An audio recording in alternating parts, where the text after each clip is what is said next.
I don't know about that. No. We shall see. I'm not convinced of it. You know that Liverpool's going to want to throw as much money as humanly possible to keep everybody intact as they can. That's a tough one, though. I mean, at some point, and I think it's Liverpool, it's Manchester City, it's any top team that has to balance having such a deep squad with wanting to get guys time. At some point, guys want to play more. Yeah. And how do you balance it? Right. You get to a point where a player has outperformed their role, and how do you keep them happy? I don't think you do.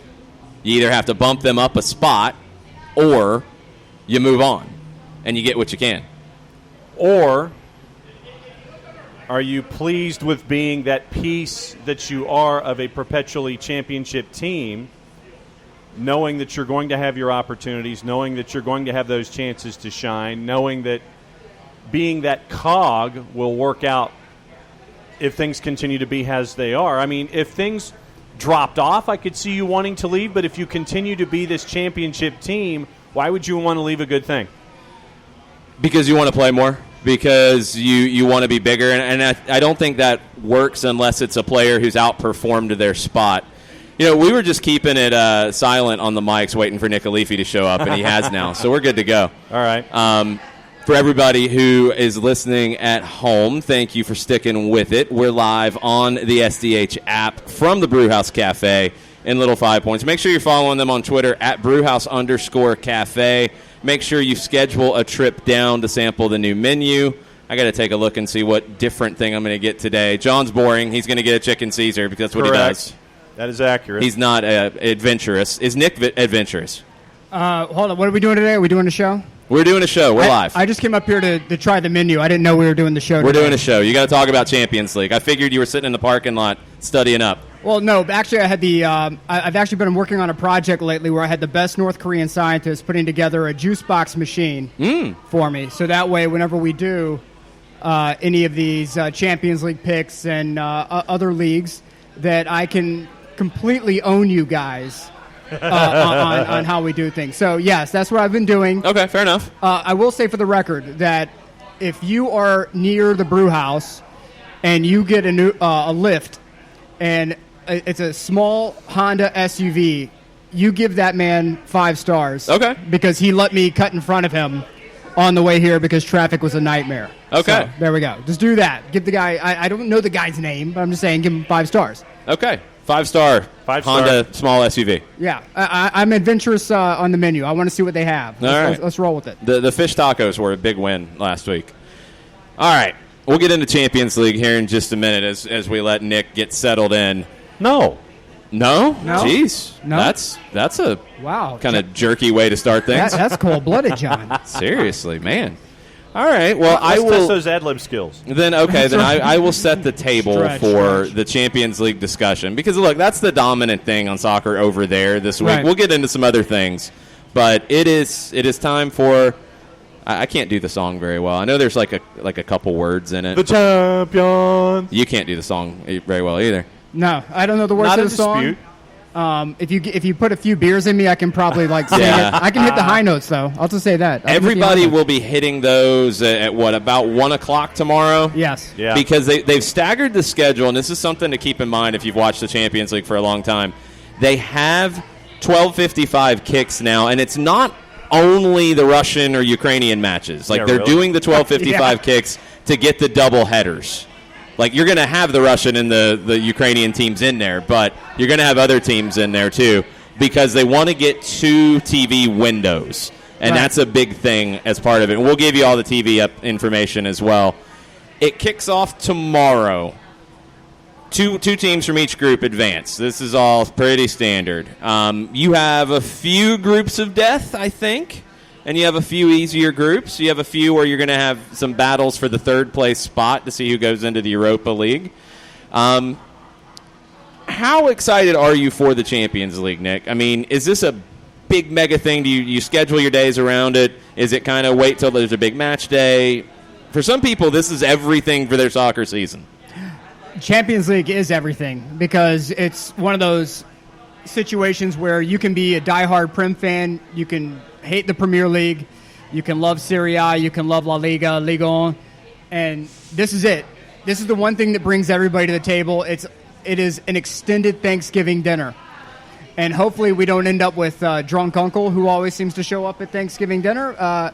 But I'm hoping this year that Ajax can replicate the run. That's what I really want to see more than anything else. So then who is the El Tryptophan of the Champions League?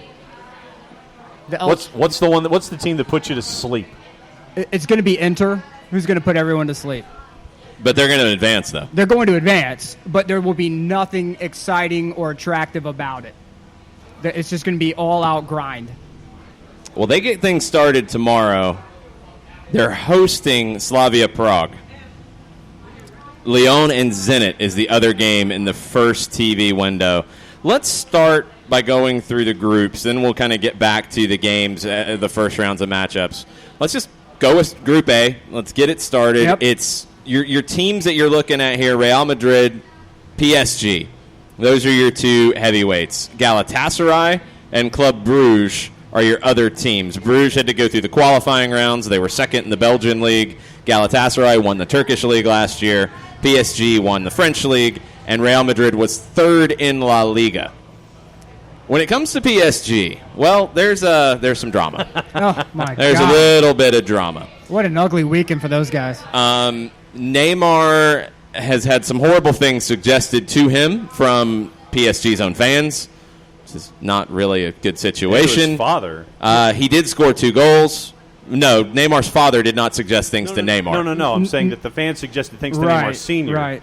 They suggested lots of things. Yeah, we're not going to run down them in detail. No, we're not. No. I learned some things about Rio that I didn't need to know about. No. Exactly. Yeah. How is the Neymar saga going to continue to play out now that he's back in the squad? And by the way, he did score 2 goals on the weekend. Well, first of all, if Neymar has come out and said after the Ultras completely annihilated him, when we talk about stuff that cannot be repeated on the air, I mean, the nicest one was get out. Yeah. That was it. That was the nicest one, was get out. That's the only one that is radio friendly. Yeah. The rest of them, I'm not even going to attempt to clean up. But Neymar, after the game, said essentially every home game is now an away game for him. But really, what did you expect? You came out and said you were willing to put up $20 million of your own money to get out of town. If you put that out there because you firmly believe the transfer is going to happen and it doesn't fall through, well, you've just set yourself up for failure. So, but unfortunately, like a divorced couple who's too broke to actually get a divorce, they have to live under the same roof.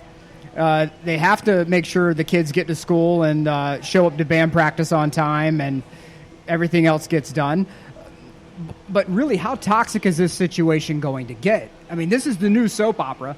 So if you don't have BN, you can go ahead and through Fanatis. That's our Fanatis plug for the day.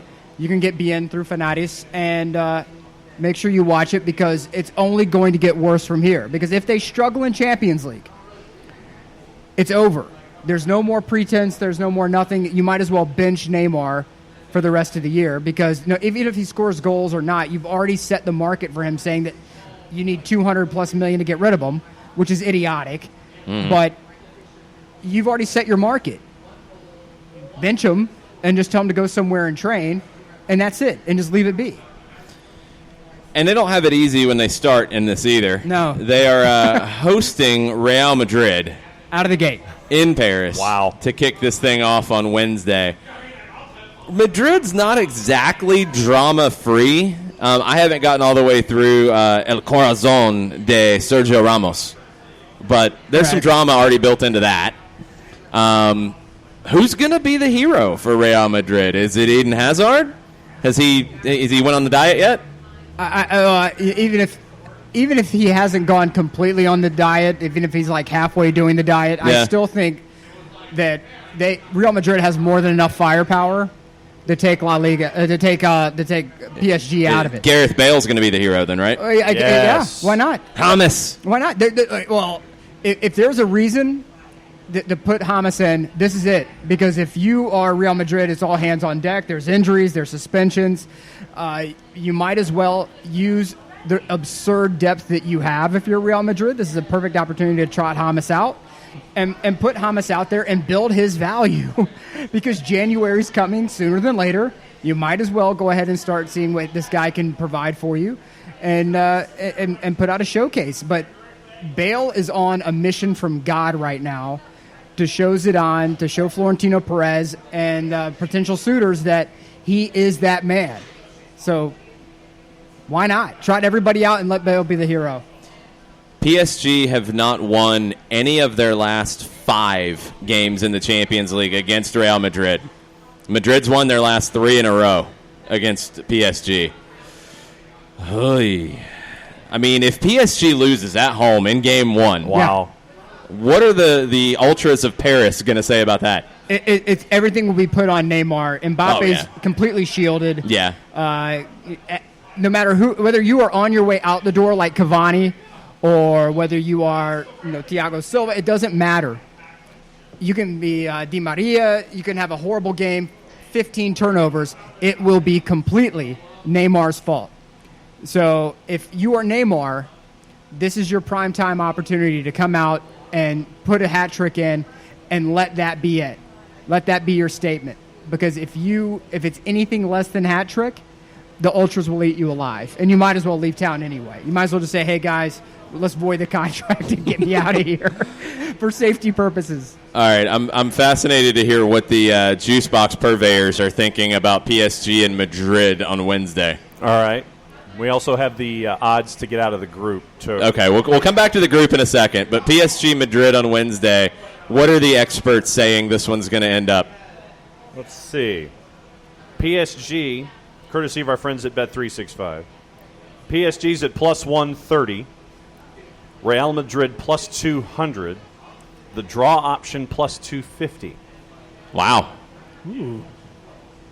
I'm going to say that it's going to be Real Madrid 2-1. Neymar does not get the hat trick. Neymar does not lead them to glory. And Real Madrid gets out of there feeling pretty good about themselves. I'm going to go draw. Draw. I think it's a draw.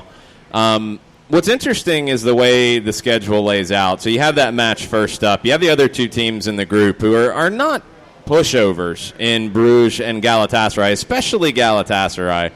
So the thing about the Turkish champs, their top scorer has left the club at the end of the season for the last 3 years. It's like they always blow somebody up, they score a bunch of goals in Turkey, then they leave. Yep.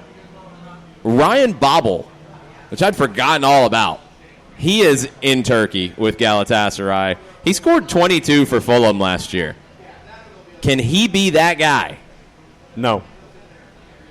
I mean, just no, period? Like, not even in Turkey, that guy? Oh, in Turkey, he'll be that guy. Not in Champions League, he won't be the guy. Just nothing. No chance for it. Just don't show up. Nope. I think PSG and Madrid both have flaws, and they both have problems. They do. I think Galatasaray and Bruges have a puncher's chance. Do they win? Are they the favorite? No.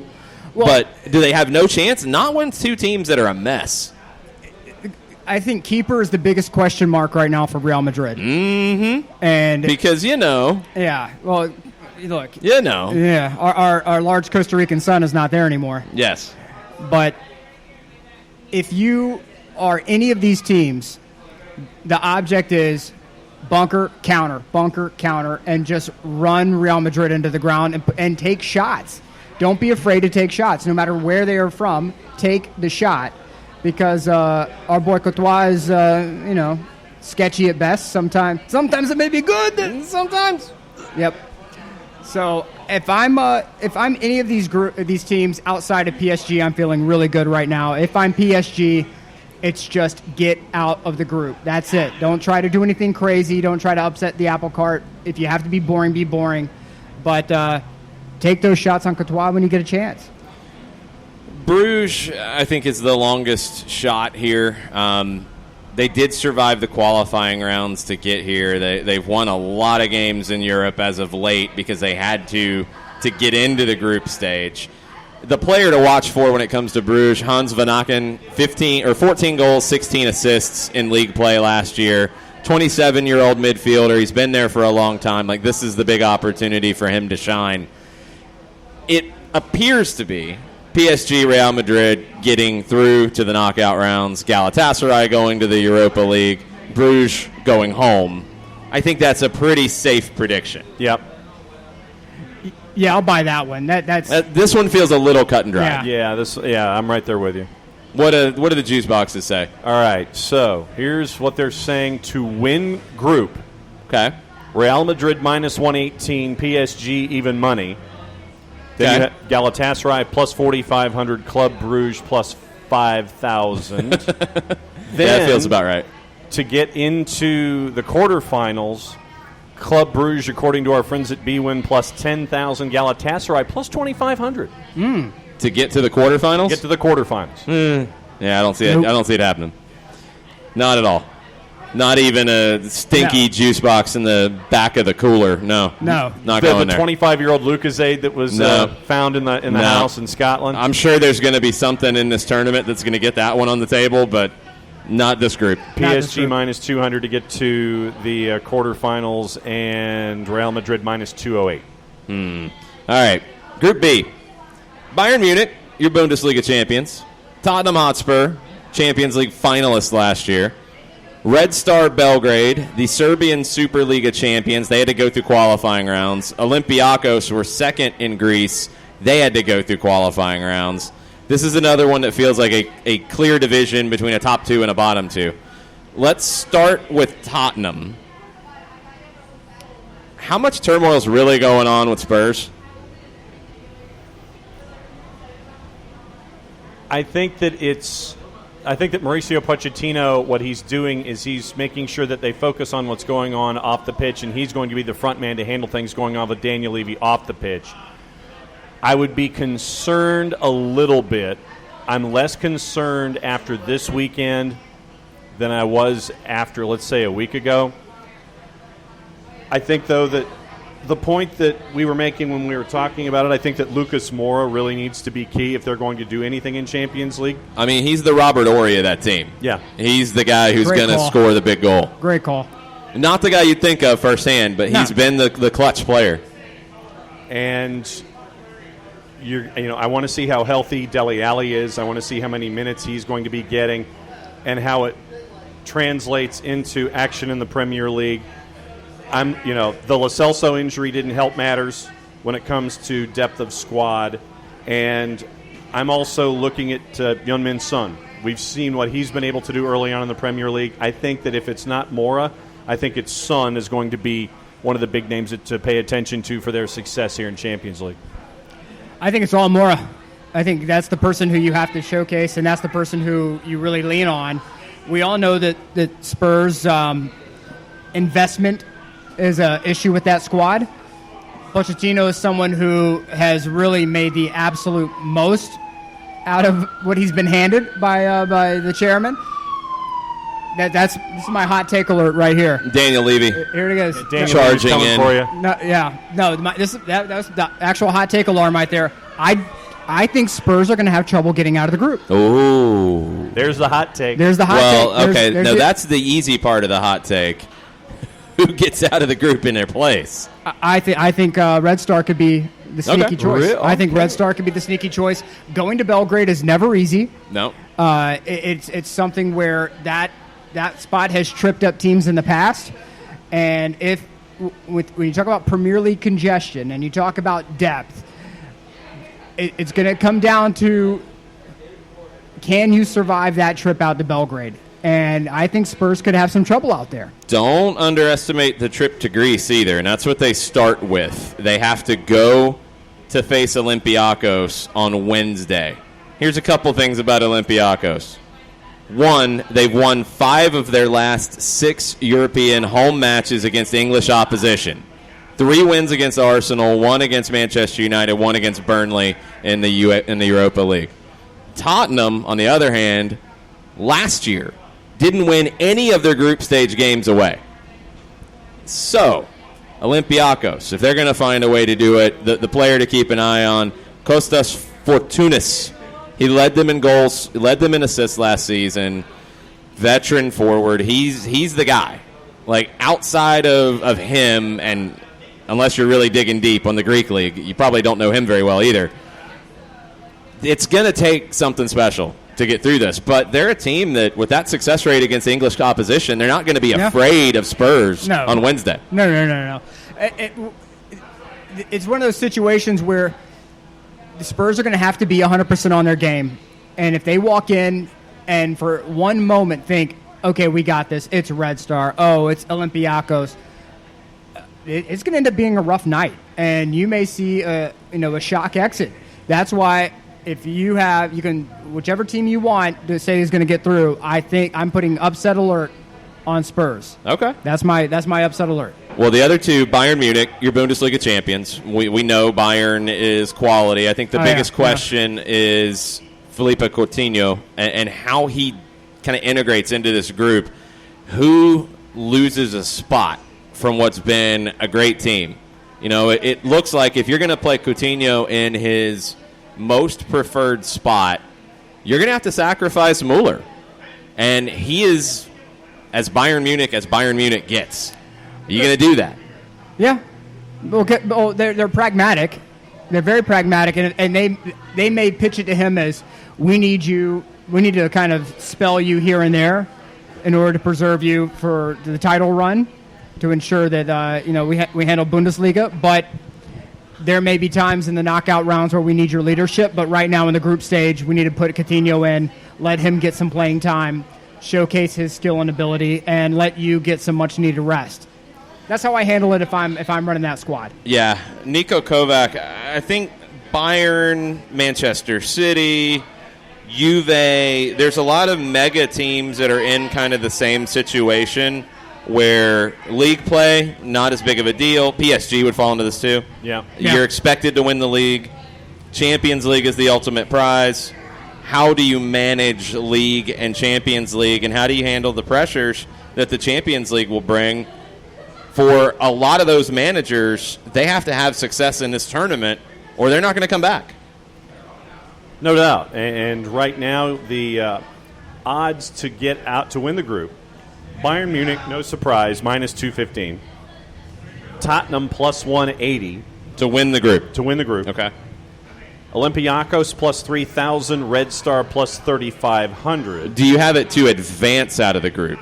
Because I'd be curious to see if there is a flyer to be placed on Olympiacos or Red Star. Let's see. Olympiacos plus 1,400.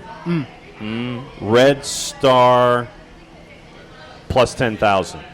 To get out of the group? Yeah, quarterfinals. To get to the quarterfinals. That's different. Yeah. I'm definitely not picking them to get to the quarterfinal. I'm not picking them to win the group. I think if they sneak in, it's going to be as the number 2. Yeah. When it comes to Red Star, I mean, like Nick mentioned, it's a tough place to go play. It's an atmosphere that is pretty hard to prepare for. Again, there's not a lot of players you're going to know. If you're a Chelsea fan, you're going to remember attacking midfielder Marco Marin. He is their captain. He is the talisman. Everything goes through him. Is he at this kind of level to lead them against the Spurs, to lead them against the Bayern? That feels like a little bit of a reach. Well, and it's something where if you've watched any of the videos, just go on YouTube and put in Red Star Belgrade and just check out the atmosphere. Do I watch a lot of Red Star games? No. I mean, who does? But anytime you see them in Champions League, that environment is next to impossible to prepare for. There's the travel aspect that you have to put in as well, that for a lot of these players, they're not used to that kind of travel. A lot of MLS players would be used to it, but it's hard to prepare for that plus the environment. I think you can handle one or the other, but a combination of both. Plus, coming off of a hard league schedule. Here's your numbers for the matches themselves. All right. Bayern minus 1,600. Red Star to win plus 3,300. Bayern's hosting Red Star and Wednesday at 3 o'clock. Right. Then Olympiacos Tottenham. Tottenham minus 120 to win. In Greece. Plus 250 draw option. Olympiacos to win plus 350. That's not going to be the old moldy juice box, but that could get a Kiwi. No, I think you could throw one out there for that. Yeah, I could get like a Mighty Mango or something. Yeah. Mango's the one that you have to put out there. Yeah. That's the one, like, nobody's really going to drink it. At the end of the party, it's the one that's always left over. Yeah. Like the orange mango combo one. Yeah. The funky flavored mix with mango involved. With no sugar added. It's that one, yeah. You're definitely throwing that one in. Yeah, it's the one that you get from like a Whole Foods or something, like some well-meaning parent who doesn't want the sugar content to hype the kids up. Right. So they pick up the organic, no sugar added juice box. That's the one. The one that everybody just skips over. Yeah, pretty much. Nobody wants any part of that. It's the free-range, ethically treated, conflict-free juice box. That's the one you're trotting out. All right, Group C is fascinating for the second place spot. I don't feel like it's as cut and dried as the first two we've talked about. No. Manchester City, your Premier League champions, they should win the group. Minus 2,500. Shakhtar Donetsk, the Ukrainian Premier League champions. They've been in this tournament many, many, many times. They're in this group. Dynamo Zagreb, the Croatian champions, had to go through the qualifying rounds. They're in this group. And then, I believe for the first time ever, Atalanta, third place in Serie A. They're in. They're in. Look, I kind of like Atalanta. Look, Gasparini is somebody who will have that team well organized. They play fast. They are a fun team to watch. They are not the deepest team in the world, but they're going to be a side where they're going to have to make the choice. Do we try to get back to Champions League again next year, try to maintain that top four position in Serie A, or do we go all in and just ride the wave of this year's Champions League tournament and see what they get? I think that Atalanta is going to get out of this group, and it's going to be hard to go in and play them at home. And they're going to be a team that, because they are so well drilled, and Gasparini is just an amazing manager. I have to watch my language. I've been told that the Duchess is listening. Hi, Pumpkin. Daddy loves you. But I'm picking Atalanta, and this is not, as we all know, I have not been on a love fest for Serie A lately. I have Man City and Atalanta getting out of the group. Atalanta has to go to Zagreb to get this thing started. Yep. They haven't played since 1990 in the UEFA Cup, and it was a 1-1 on aggregate, and Atalanta went through on away goals because they scored in Zagreb. Oh, man. I mean, when you get to Dinamo Zagreb, a player jumped out to me that I did not expect to pop up on this roster, a Spanish U21 international, won the UEFA U21 tournament. Dani Olmo is the guy to keep an eye on. I don't know how Dani Olmo ends up in Croatia. He decided to stick it out one more year. I think he's going to be a guy who Zagreb's going to make a lot of money on. You don't see a lot of Spanish players leave Spain, especially young, and pop up in a spot like this. This is a really big stage for him to demonstrate his wares for the rest of Europe. I see your Atalanta. Yeah.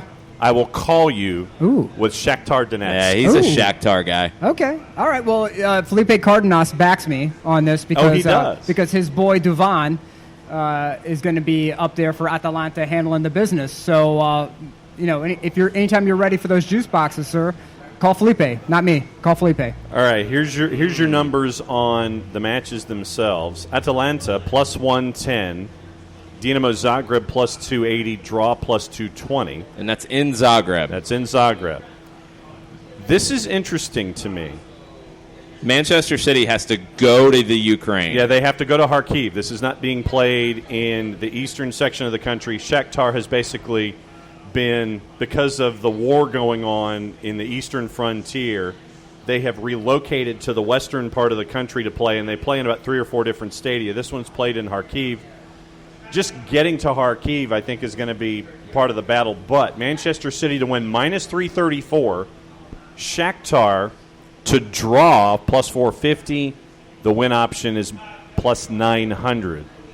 There's a stinky juice box. Yes. Yeah. I could easily see City going to the Ukraine and dropping a result here. Well, you think they're going to drop? You think they're going to let one slip through their fingers? In this match, I think they could lose, yeah. I don't know if I'm that, especially after this past weekend for them. I'm not sure that City's going to have too many trip-ups going forward. You think this was the wake-up call? I think this was the wake-up call. And we can get into that in a little bit, but I cannot see City going through and walking into – they could play Boy Scout Troop 773 at this point, and I'm pretty sure they're going to go pedal to the metal, all guns blazing, that there's no way in the world Pep Guardiola lets that team fall asleep again. Oh, it's going to be an interesting one on Wednesday, 3 o'clock. There's some really nice matches on Wednesday at 3. Then you look at Shakhtar and the player to keep an eye on. He's a veteran, 32-year-old striker, Junior Moraes. Shakhtar has kind of made their name off of bringing in Brazilian players. He has naturalized to play for the Ukraine. But good form in league play so far. He scored 19 goals last season. Junior Moraes is your player to watch. Look, anything with Shakhtar is going to be, I think, good. Well, first of all, I did not know that they were bouncing through stadiums. Yeah. That is absolutely insane. Yeah, war has shifted them to the center and the western part of the country. That's going to be a motivated team. That's going to be a very motivated team. I'm still of the opinion that that City's going to dominate that. I don't see anything that's going to change that. But I don't care who's starting for Shakhtar. I'm not moving off that position. Fair enough. All right. We shall see. Let's move on to Group D. Atletico Madrid, your second-place La Liga team from last season. Bayer Leverkusen, your fourth-place team out of the Bundesliga. Juventus, your Serie A champions. And Lokomotiv Moscow, the second-place team in the Russian Premier League. Is this one of the groups of death? I think it has to be considered a group of death, John. I'm thinking, yeah. I think that with a group of discomfort? Discomfort, not quite death. Yeah. A group of severe illness? Yeah, I'll go with a group of, that feeling when you've had really bad food and you really can't leave the house. Or if you've been drinking tap water in DeKalb for the past weekend. Yeah, there's that. Guilty. There you go. Yeah. So yeah, I'll go with the group of discomfort for Group D because of Leverkusen and the trip to Moscow. I think that Lokomotiv might come up and at least draw somebody unexpectedly. So I'll go with D for discomfort, sir. Well, here's my question. Who wins the group between Atleti and Juve? Because that is a heavyweight matchup. I think it's going to be Atleti that's going to walk out on top of the group. I'm kind of thinking that too. Yeah. And they face each other in Madrid for the first match day on Wednesday. Gee, thanks. Yeah. Great no easing in. Nope. Match numbers, according to our friends at Bet365, Atleti plus 140, Juve plus 220, and the draw is plus 210. The 210 sounds pretty good. I could see Juve coming in and playing for a draw. Yeah. Yeah. Well, Juve has had their hands full with Fiorentina this past weekend. Fiorentina, Rocco Commisso, I understand that he is persona non grata, as is with anyone in his quote-unquote administration from appearing on this show. Oh, no, I think he's okay. He didn't stiff us. Okay. It's his organization. Well, his organizational people, I understand that. But Juve had their hands full. And Rocco Commisso's squad, they're building something in Florence. And you can't walk away from that. And I think they may have taken a good bit of the steam out of Juve. Juve's had some problems. The biggest issue is going to be the loss of Chiellini. Because when they were talking, when you're looking at that Juve back line, what Chiellini would do is he'd be the one who would say, okay, Bonucci, you can press forward now. You can push forward and be a part of the offense. Wait, no, hang back. And Bonucci, because of his ability to freelance and push forward, the league doesn't know that. He doesn't know to push that yet, and he doesn't know how to make those calls, and it'll be Bonucci who's going to have to make that, and that's not his strength. He is not an organizer. When he was with AC Milan, you saw the same thing. Individually, he's very talented, but he's not the organizational master that Chiellini is, and as a result of that, there are holes on Juve's back line. Another issue is going to come into play is how much rotation will Sarri do, and there's issues with that squad as well because Mario Mandzukic has essentially been offered up for transfer and has been sitting out. So who who are you going to really trot out there? And what shape are they going to be in when that happens? That's why Juve, to me, is more of a question mark in this group than they are a certainty. Because they are a team that could go somewhere like Moscow and, oops, have a bad night. Mm-hmm. Now, you do have Douglas Costa. And, yes, you do have the Hamburglar himself, Higuain, running around doing some things. And De Ligt is a talent. Yes, but he will be. He will come good. He will come good. If you were a Juve fan and you're worried about that transfer, don't. But it's going to take time. I don't know if Sarri wants to necessarily invest that time now. I think he has to. Yeah. But Bonucci will be the person who will either make or break this Champions League run for Juve. So there are 3 managers who have done what Maurizio Sarri is trying to do. Win the UEFA Cup or Europa League, and then the European Cup or the Champions League in consecutive seasons. Do you have any idea who any of those managers are? There's 3. One of them is from the past. One of them is currently not working, and one of them is working not in Europe. I feel like we should have the final Jeopardy music for this one. So, all right, give me the parameters again. They won the Europa League or UEFA Cup, and I think in all these cases it was the UEFA Cup at that point. All right. And then they won the Champions League or the European Cup. And so one is... So they went from winning the secondary European tournament to the big boy in consecutive years. And one is not in the game anymore at all? One is from the past. Yes. Is he alive? I'm not 100% sure. I don't want to answer that. Is it Sachi? No. So I'm just going to let Nick answer this one. That is incorrect, sir. Jose Mourinho. Yes, that's one. Okay. Ooh. With Porto back-to-back years. Yep. All right. The other one is no longer with us. The other one is no longer with us. Yes. I should have known that. All right. I threw 2 picks out there and got 1 right. So. Oh, yeah. Do you have any picks? Yeah, I was going to say Ancelotti, but... Nope. Yeah. Bob Paisley of Liverpool is the one from long ago. And Rafa Benitez. Rafa Benitez did it. Maurizio Sarri trying to join that club. All right. What was the year that Benitez did that again? Let me look. If it's when I think it is, that year has been erased from my memory. I think that's city. Yeah. I think it's got to be the city, the score line, all of it have been removed from my memory. Yes, it has to be from that. Because he won the UEFA Cup the year before with Valencia. Yeah. That was not a great year for me. Yeah, sorry. He did it with 2 different teams. That adds a little bit of degree of difficulty to it. Well, that's good. That's good. At least I got 1, though. I feel very good about the fact I got 1. Yes. Good work by Nick on the trivia game. I do what I can. Atleti and Juve are the 2 heavyweights here, but Bayer Leverkusen and Lokomotiv Moscow not going to be pushovers. When you look at Leverkusen, they were 4th in the Bundesliga last year. Their 20-year-old Kai Havertz is the guy who's getting all the attention right now. They've been able to keep Bayern away. They've been able to keep him for this Champions League run. He's a guy who's playing to get noticed. When it comes to Lokomotiv, it's Polish central midfielder Grzegorz Krychowiak. I'm probably not even close. I think you're pretty good on that one. That's actually in the ballpark. Krychowiak, yeah. Say that one more time? I'd go Krychowiak. Krychowiak? Yeah. All right. He's their best player. He's a guy who's a central midfielder that against some teams he'll play deeper. Against other teams he'll be more of an 8. And for a Lokomotiv team that just doesn't have the talent that I think the other 3 do, I think some games he'll be in different spots. I think he's going to be the guy that they move around to kind of plug holes.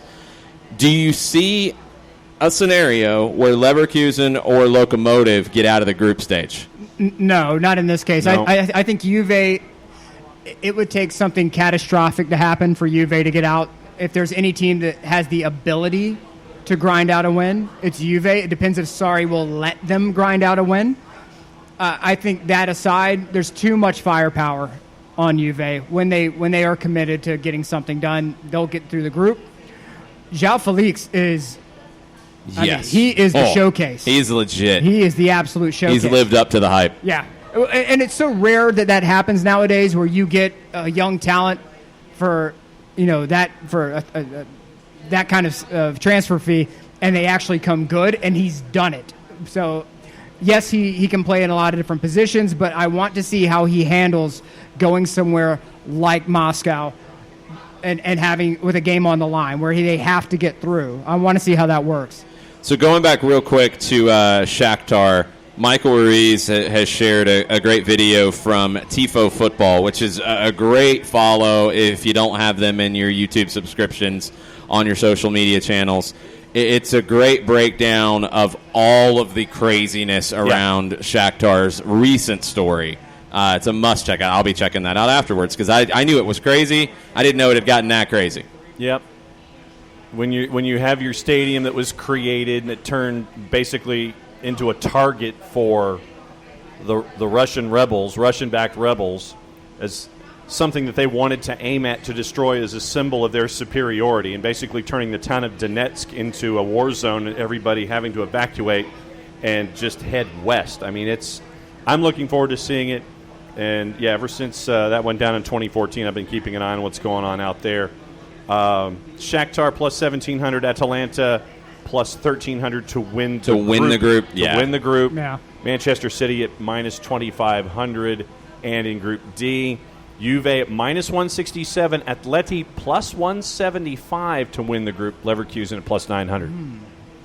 That's a juice box for me. Yeah. No, I don't think Leverkusen's winning the group. No. I mean Atleti for me at plus Atleti 175. to win the group? At what number? Plus 175. I'll take that. Yeah, I mean, I think they're going to win the group. Yeah. I think Juve's going to have some problems adjusting to Sarri and dealing with the Chiellini injury. Right. I think they're going to struggle to hit the ground completely running. They should get through. They should be okay, but I think Atleti wins the group. Yeah, I think so too. And what people have forgotten about Juve is that whenever you had Buffon in the back, it was like a second manager on the field. Yep. He left, then Chiellini became that second manager on the field, and now they don't have that second manager on the field. The strongest personality on the pitch is going to be Cristiano Ronaldo. So when you're talking about a team that is extraordinarily gifted at counterattacking, Bonucci, I can see him pushing too far once or twice against a team like Atleti and getting absolutely burned for it. I can see the same thing happening, against a team like Bayern Leverkusen.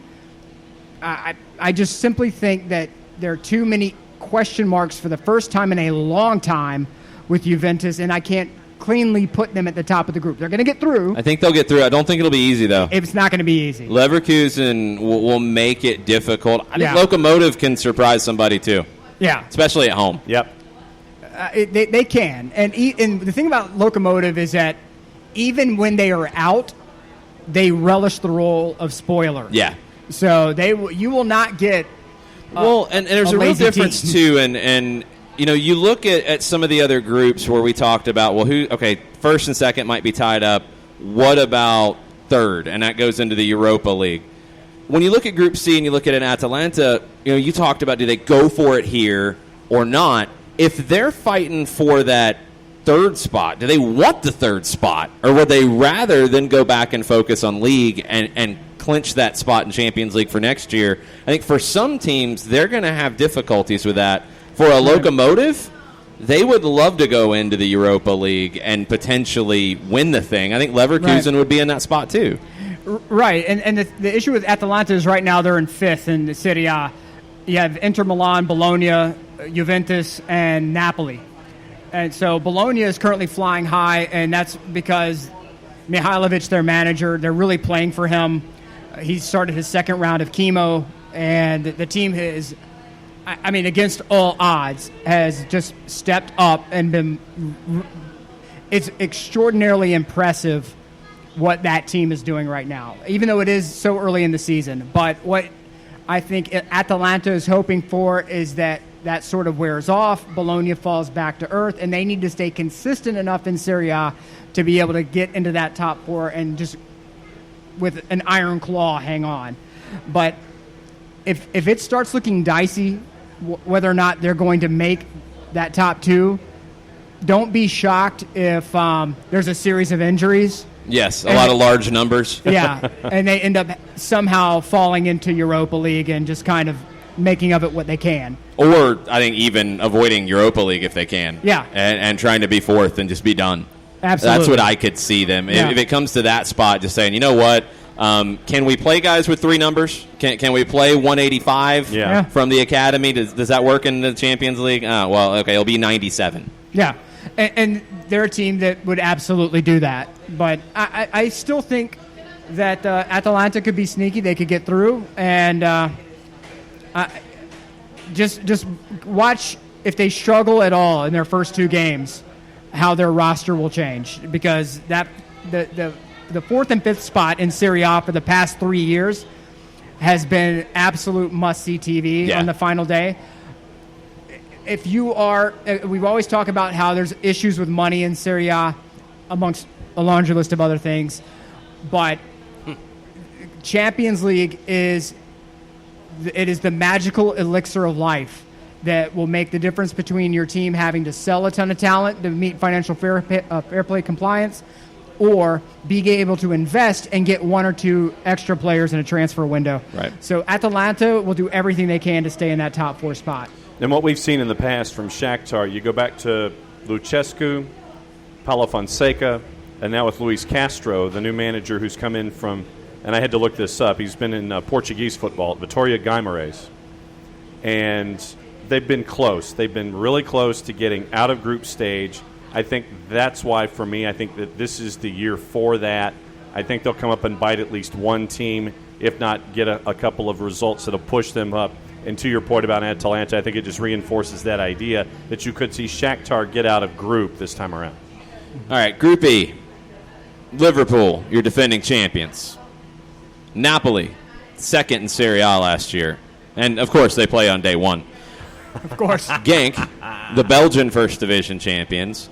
And Jesse Marsch and Red Bull Salzburg, the first American manager in the Champions League.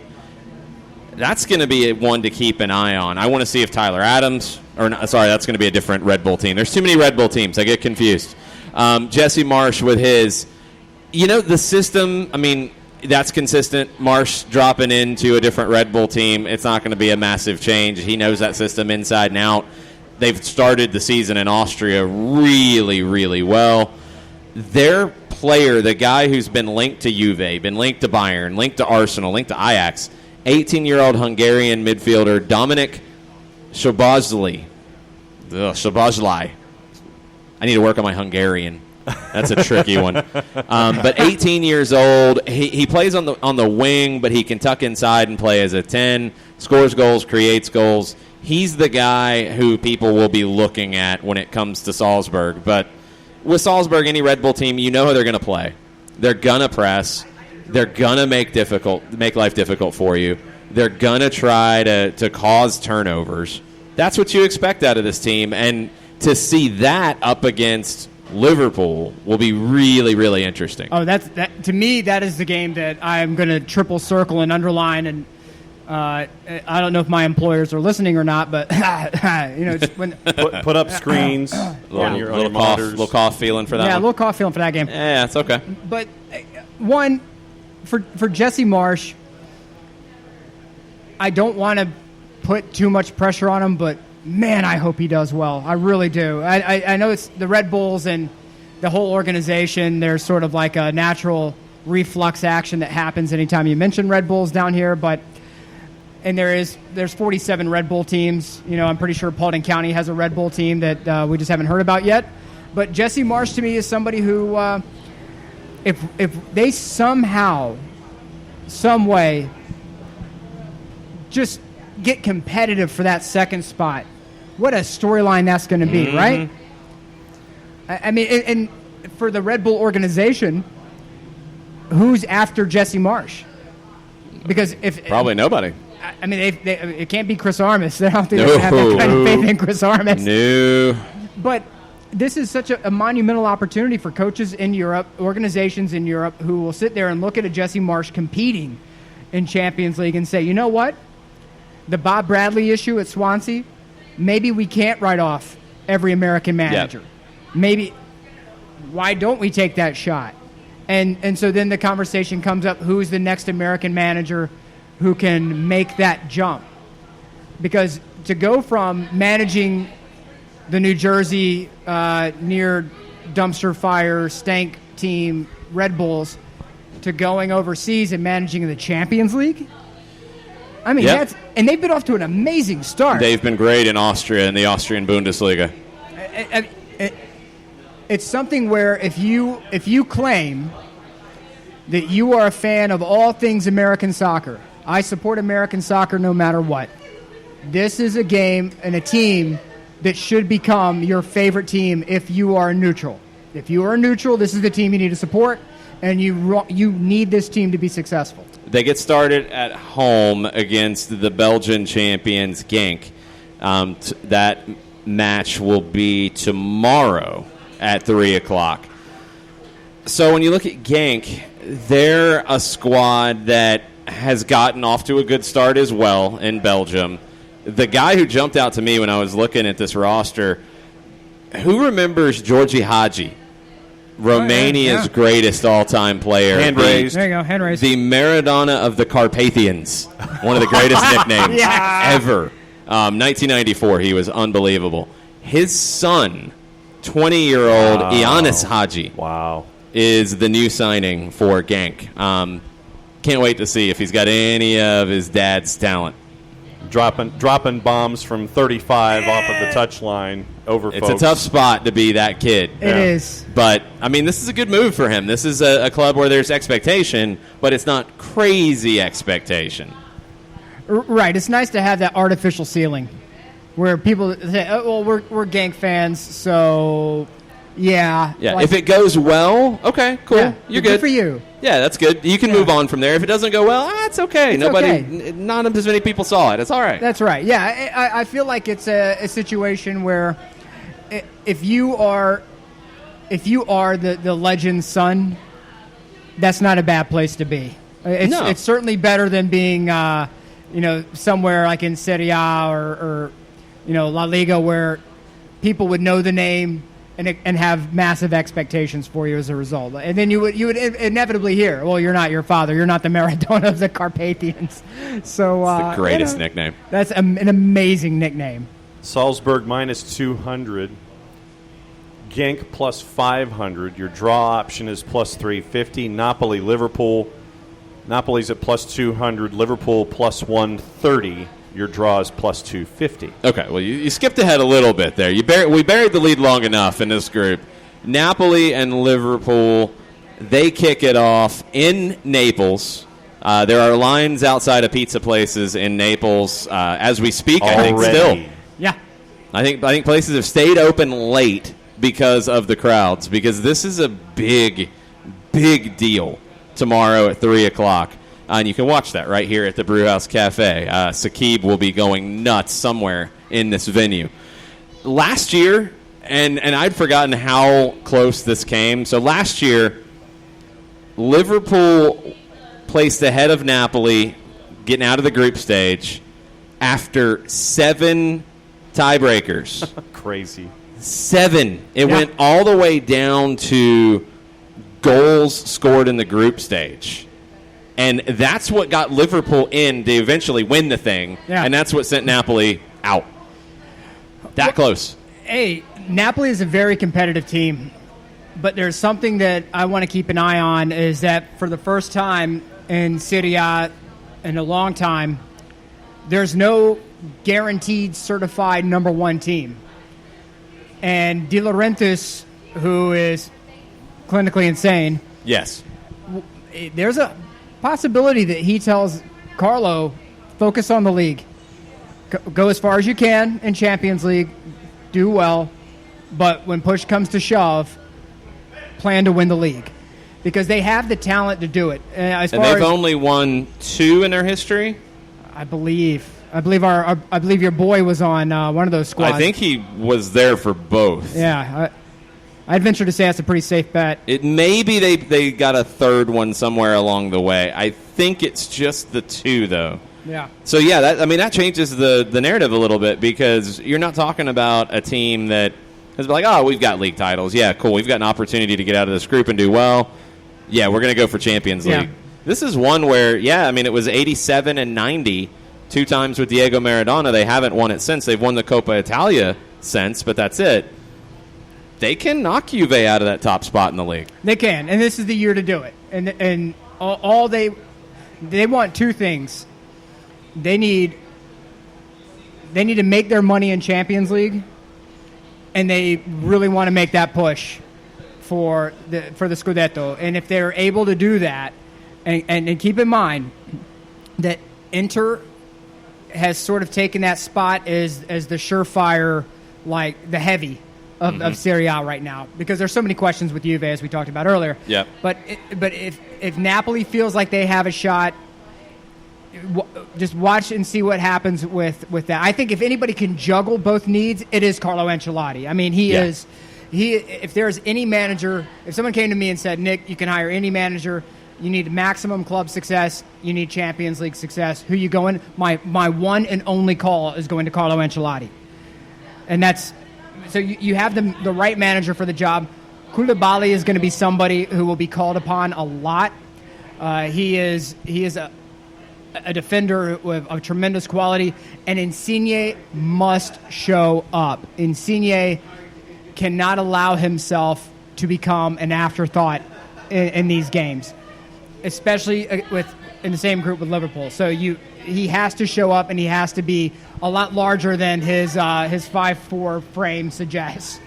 Liverpool started the Premier League season perfect. They've been flying. This is a tough match, though, and it's the toughest that they've faced all year in the early going of the season, where they have to go to Naples tomorrow. To reach the quarters, just to throw this number in here, Napoli plus 170 to get to the quarterfinals, Inter plus 400. I can see Inter getting to the quarterfinals for sure. When you get to that stage and you're talking about knockout rounds and surviving, Antonio Conte is somebody that you want on your side. Yeah, look, Antonio Conte is the one who built the Juve machine how to grind out that 1-0 win. It's as close to Catenaccio as you can get without actually doing it. And when you have that kind of manager, there's zero question on preparation. He will have that team 100% prepared. He will have them extraordinarily fit. His hair plugs will be absolutely spot perfect. Oh, he'll look immaculate. He will look immaculate. The suit game will be strong. His strong. suit game is forever strong. Yes. His suit game is forever strong. And they're going to call up Andrea Bocelli. To do the anthem? Well, he's going to come in and he's going to sing a few songs for him. He's done that before. And they seem to really perform well when he does that. So just watch out for that. Watch the suit game, the hair plugs, the fitness, and, of course, watch for Mr. Bocelli to show up and maybe do a little song or two for him. So a couple things when it comes to Napoli and Liverpool. One, Nick, you might need earmuffs for this one. English clubs have won the last 7 successive games in European competition against Italian clubs. The longest such run ever for English clubs beating Italian clubs. Jason, there was a lot of feedback here in this wonderful place of the Brewhouse. No, it's okay. Yeah, it's understandable. It's very strange. I don't know what happened. Here's one that you'll like, though. Okay. Liverpool last season in their loss at Napoli, it was a 1-0 loss, Insigne with a 90th minute winner. Liverpool didn't have a shot on goal. Yeah. At all. It's the only time in their 74 games in the tournament that they haven't had a shot on goal. Yeah. Look, Carlo Ancelotti is the ultimate pragmatist. He knows how to set up his formation and his system based around the players that he has. He's not an idiot when it comes to the fact that De Laurentiis may throw a little wrench here or two into the gears and slow some things down for him. So you may see player changes along the way, but I have complete faith that Carlo will know what to do to get a result against Liverpool. Now, if that means I'll going to say 1-1 draw is going to be my take on that game. Yeah. 1-1 draw, I can absolutely see it. I think Liverpool and Napoli get out of the group, but who wins the group? Liverpool. Okay. Minus 286. Yeah. What's Napoli to win the group? Plus 250.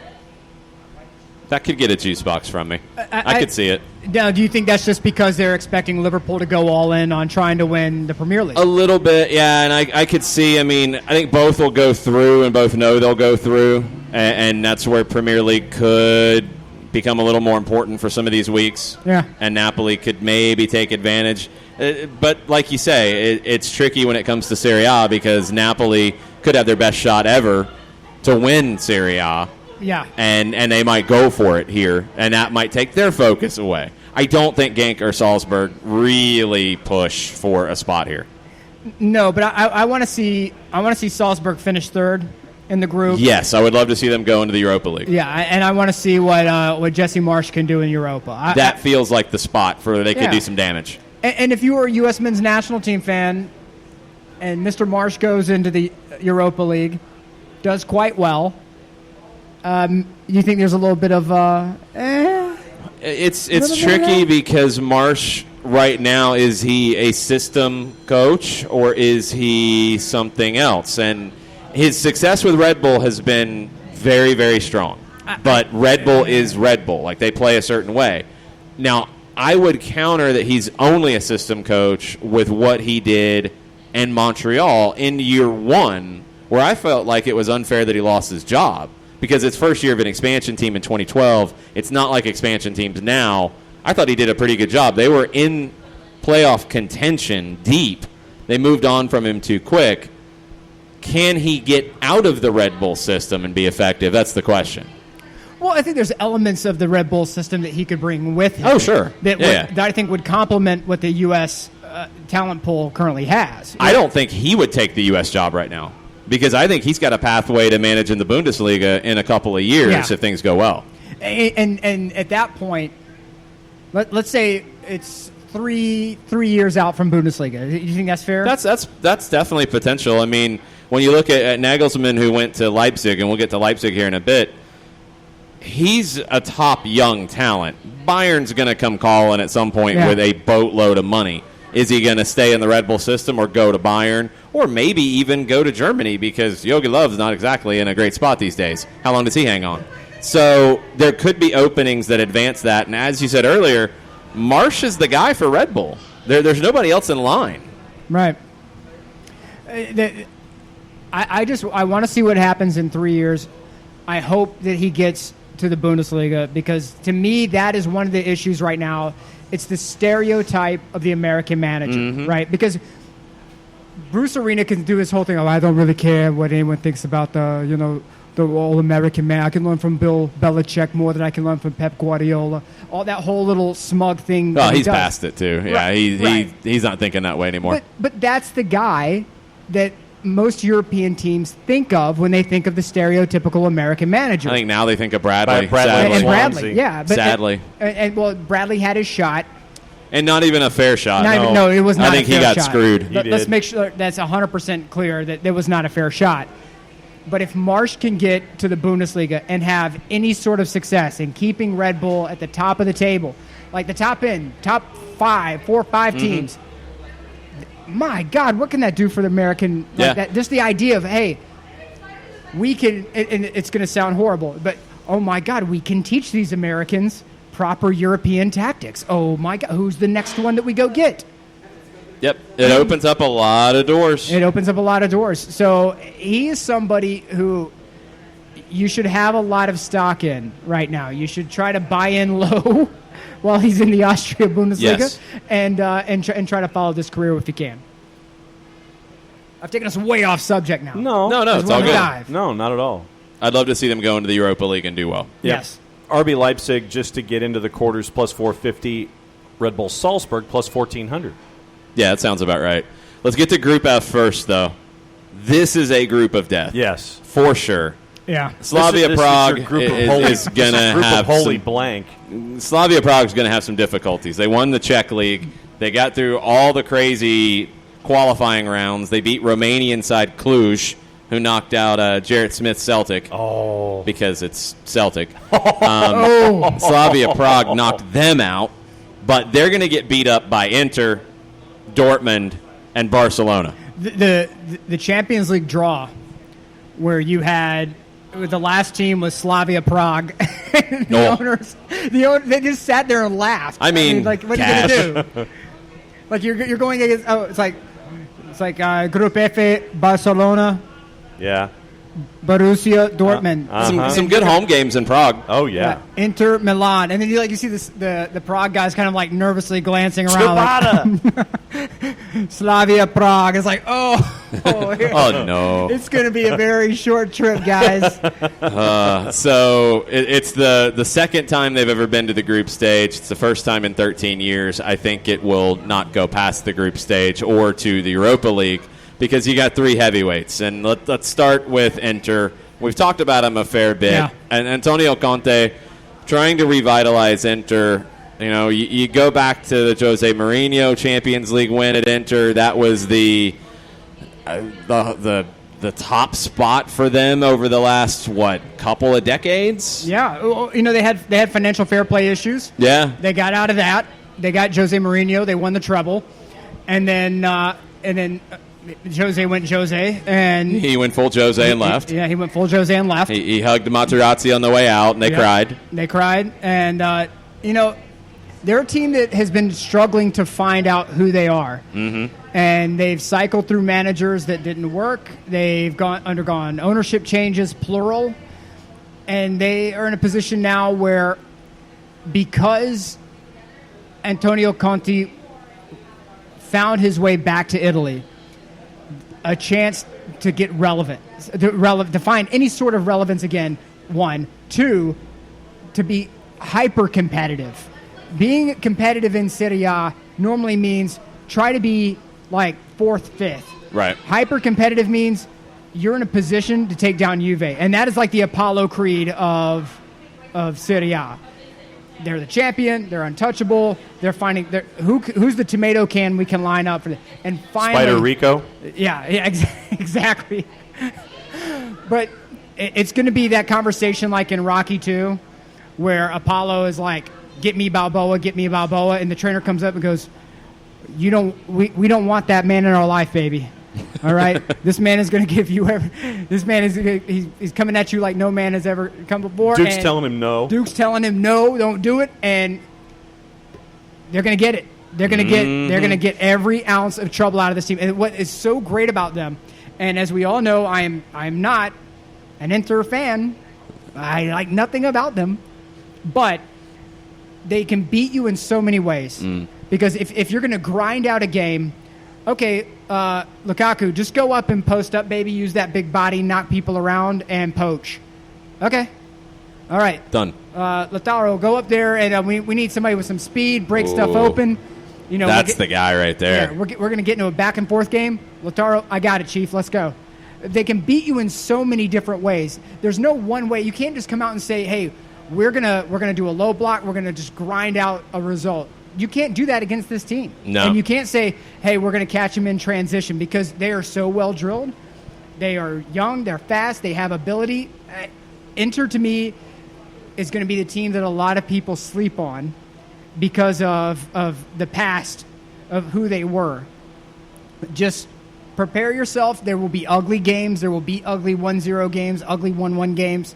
But when you least expect it, they will absolutely tear the roof off on someone, and then you're going to be like, so they are back. Oh, yes. Okay. And this is coming from somebody who is red-black all day long, and Inter terrifies me now. Lautaro Martinez is the one, though. You get him for, I think it's reportedly 22.7 million euro on a 5-year deal. He's legit, and he's coming in great form right now after a hat trick with Argentina over Mexico. He's the one who gives them something a little different. We know they'll be good defensively with Conte, but the combination of Lukaku and Martinez up top, two guys who are very different and should mesh pretty well. I think they're different enough to where it should work pretty well. I think they're going to be a handful. We'll get to Barca in a second. Dortmund. Yeah. A ton of talent. Not that, blow-away guy that is, I think, Lukaku or Martinez or some other players we've talked about. Right. But Jadon Sancho, he's a must-watch guy. Marco Reus is still, I think, the guy for Dortmund. Yep. Are they well-rounded enough to win this group? They have the talent to do it. The issue for Dortmund will be, are they all firing at the same time to get them through? If the answer is yes, they can beat any team in this group. If the answer is yes, they can beat any team in this group. Will they be able to get 2 results against Inter? No, they won't. They will not be able to get 2 results against Inter. I just think that when you're looking at Dortmund, I just don't believe that they are going to be able to put it together enough to win the group. Can you get a result or a result and a half against Barca? Yes, because I have questions about Barca's ability to defend with regularity. I think that, yes, Messi has the ability to single-handedly change a game still, but that ability is diminishing. The window is closing. And he will go down as, your top 3 greatest players of all time. But Father Time is undefeated. And I just don't know if Barca have done a good enough job of securing talent around him to succeed at both a La Liga level and Champions League simultaneously. I don't know if they possess that. Yeah, they're in a tough spot where I feel like Ernesto Valverde has to win the Champions League. La Liga, they've won it. They've been there. They've done that. They're looking for another Champions League, and their run starts in Dortmund, which is not an easy place to get anything out of. It's a 3 o'clock kick tomorrow with Barca headed to Dortmund. My question about Valverde, and it seems to be the one that's popping up in the Spanish media, is he too defensive to get something done for Barcelona, who's not known as a defensive club?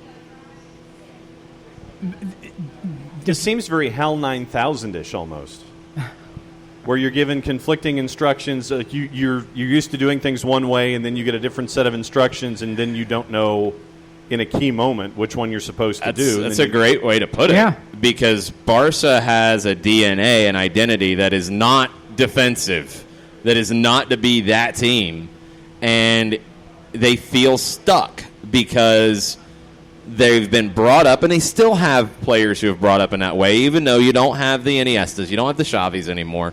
You still have players who that's the way they play. And now they're being told to do something different. It's tough. And I don't know if Valverde is going to be the one who gets them over the hump. It's going to be interesting because let's say Dortmund goes in at home and walks out with let's say a 2-0 win, right? Mm-hmm.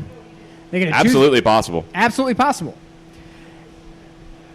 And then all of a sudden you're going from there and saying, okay, at some point, Barca, you're going to have to play Inter as well.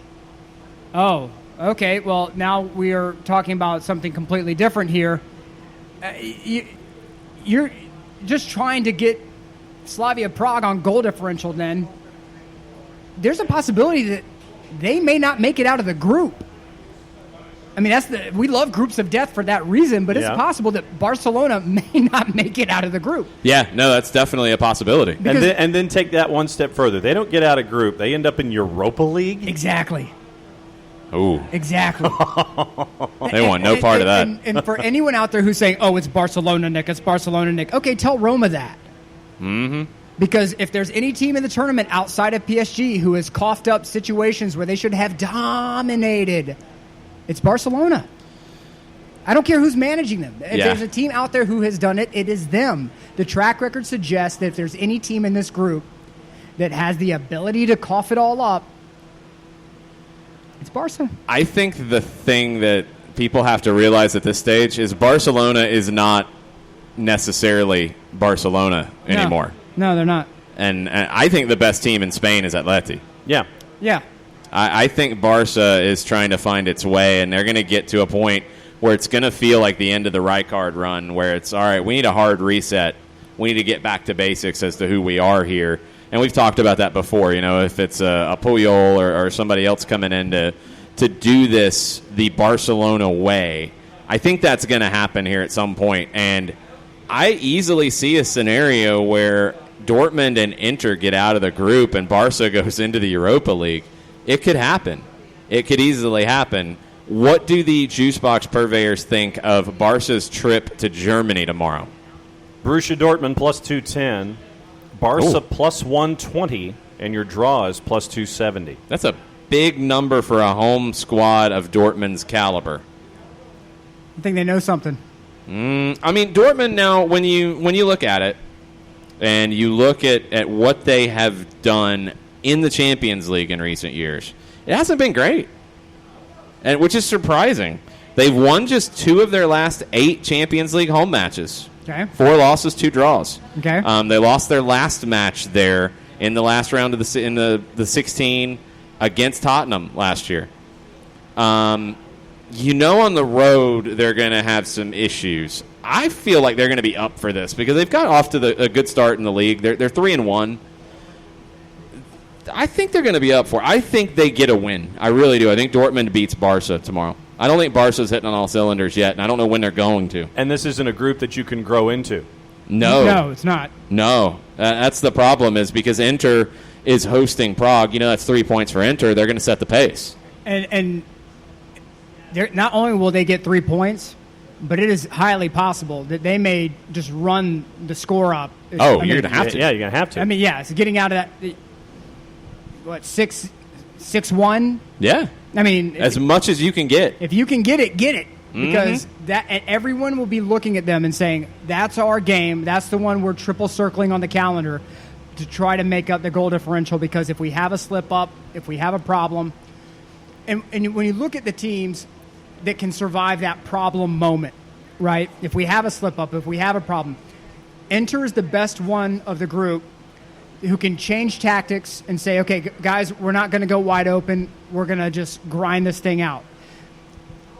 Which other teams possess that kind of flexibility to say, hey, look, we can grind this thing out to just like a 1-0 win, and that's fine, or we can go wide open if we have to. There's no team in this group who's built like Inter. No. And who can go anywhere you want to go. You want to go to Germany? Fine, we'll go to Germany. You want to go to you want to go to Barcelona? You want to go to the Camp Nou? Okay, fine. The manager will not be shaken. Yep. The players on the team, they're going to be so well drilled. I don't think even if there are nerves, the tactics will cover for it. So I think it's Inter out of the top, and then if you guys want to cover the second one out, I'll put Dortmund down on that. It's a toss-up. Yeah, it's a toss-up, and I think this first game is going to say a lot about how it could actually finish up. The last 2 groups have some interesting things about both of them.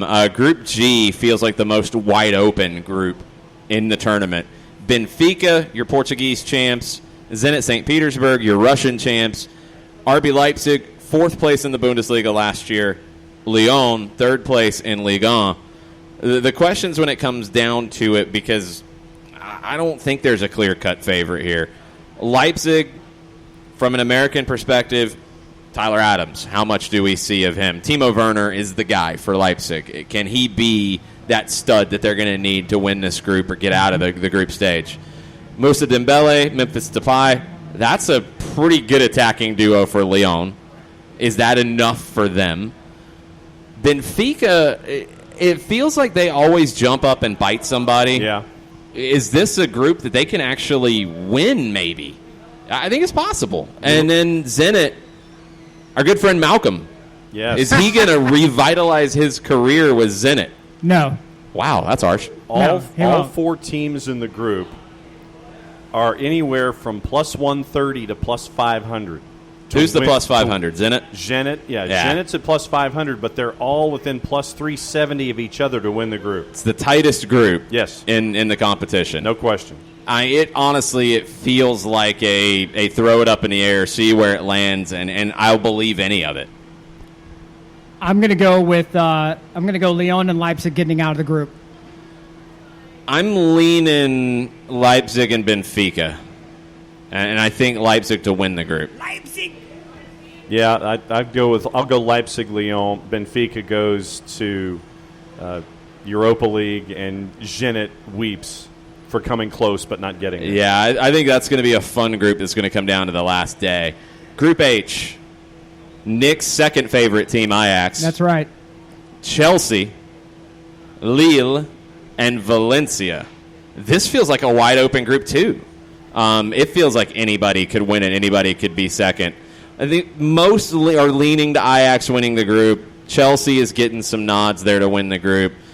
You've got two Americans in the group that could play big roles in it. Christian Pulisic, obviously, at Chelsea. Timothy Weah at Lille. Valencia, fourth in La Liga last year. Are they going to kind of jump up in this one? Maybe. Ajax have lost their top two players from last year's squad, but they still have Dusan Tadic. He has to be the man for them. And we see what the young talent coming through at Ajax is. But this group, I think Ajax wins it, but I'm not all the way in on it. What are the numbers looking like? Chelsea is the only team with a minus. Wow. Minus Okay. 125 for Chelsea. Valencia and Ajax plus 300, plus 325. To win the group? To win the group. Oh, Ajax. No, you put your money on Ajax. Ajax is getting some juice boxes if that's the case. Yeah. I would. High Press Soccer has Ajax at plus 325, Chelsea minus 125. Wow. Yeah. I mean, I can see Chelsea winning, and it wouldn't shock me. But But at plus 325? yeah, no, I'm taking Ajax. Yeah. Lille's at plus 1100, by the way.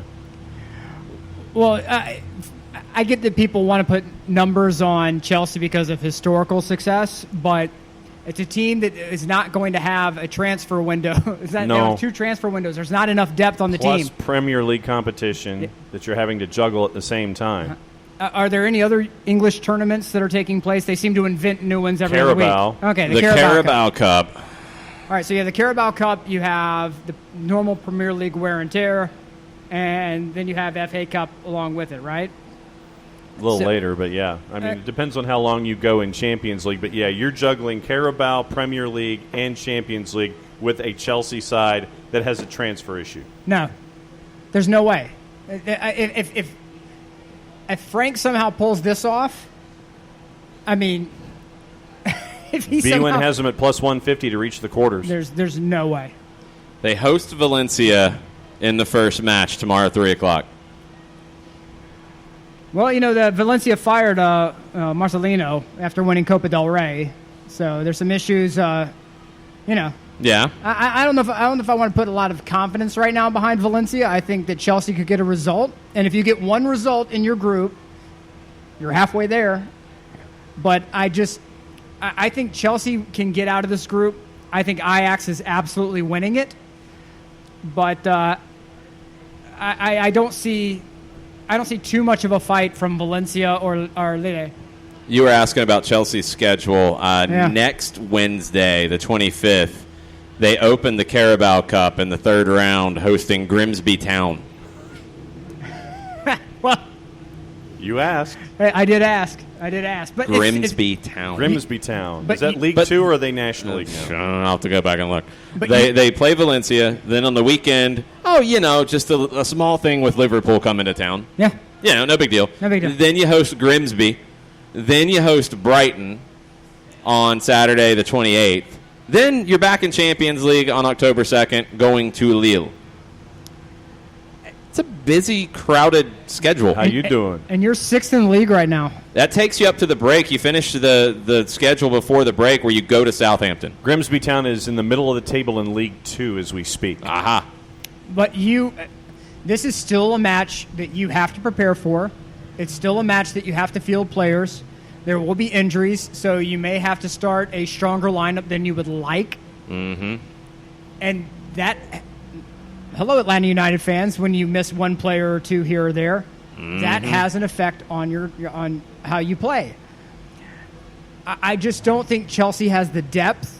They can call all 75 people back from loan that they want, but I just don't think that they have the ability to go long in this tournament. They will get out of the group, though.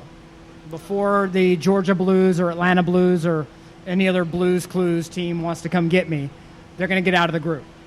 So Blues Clues get out of the group. I think so. I don't know how confident I am in it, but I think so. Chelsea minus 125. Valencia plus 333 in your draw plus 275. I think they do it. It's good that Chelsea tweeted this out earlier. I'm glad they cleared this up. The tweet from @ChelseaFC. Lampard explains he sees the Champions League as two parts. The first being the group stage, and the second being the knockout round after Christmas. Oh, wow. I think that he's correct. That's a tremendous soundbite. You'll have to excuse me. I'm doing complex theoretical physics in the background to try to see if that. I think Frank figured it out. Okay, hold on. Right. Right. Okay, Yeah. carry the 4 divided by. Okay, yeah, he's right. He's right. Pretty impressive, Frank. I would not be tweeting that from the official account. I think tremendous. they could have found a better quote. That's great. It's like Bill Belichick. Like, what do you think about this this situation right here? Is like we're on to this team right here. Okay, we're tweeting that out, Bill. Thanks. Yeah. But How with do you Belichick, spell that? you expand that. You expect that with Belichick. With Lampard, you get that, and you're like, oh, really? Okay. Yeah. Okay. All right. All right. Yeah, that's good to know there, Frank. Sure.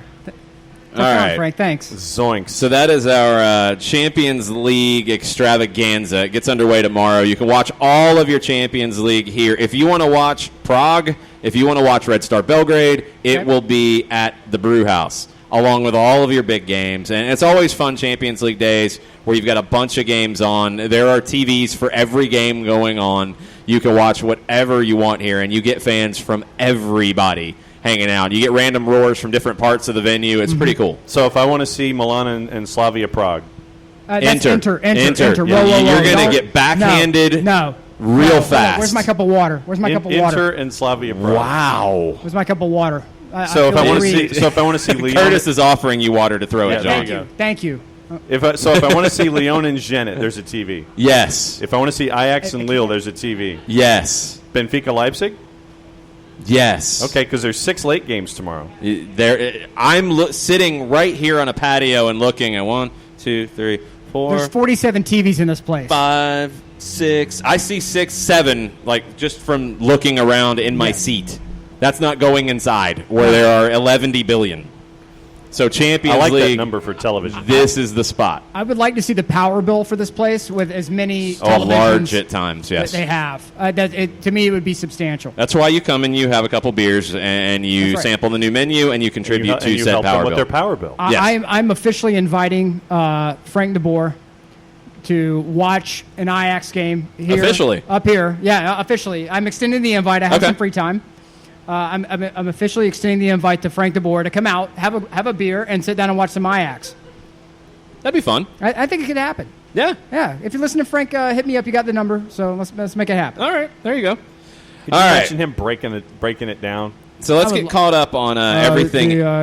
This is not as good as when I managed Ajax. I could be doing a far better job. Wow. I don't think it'd be like that.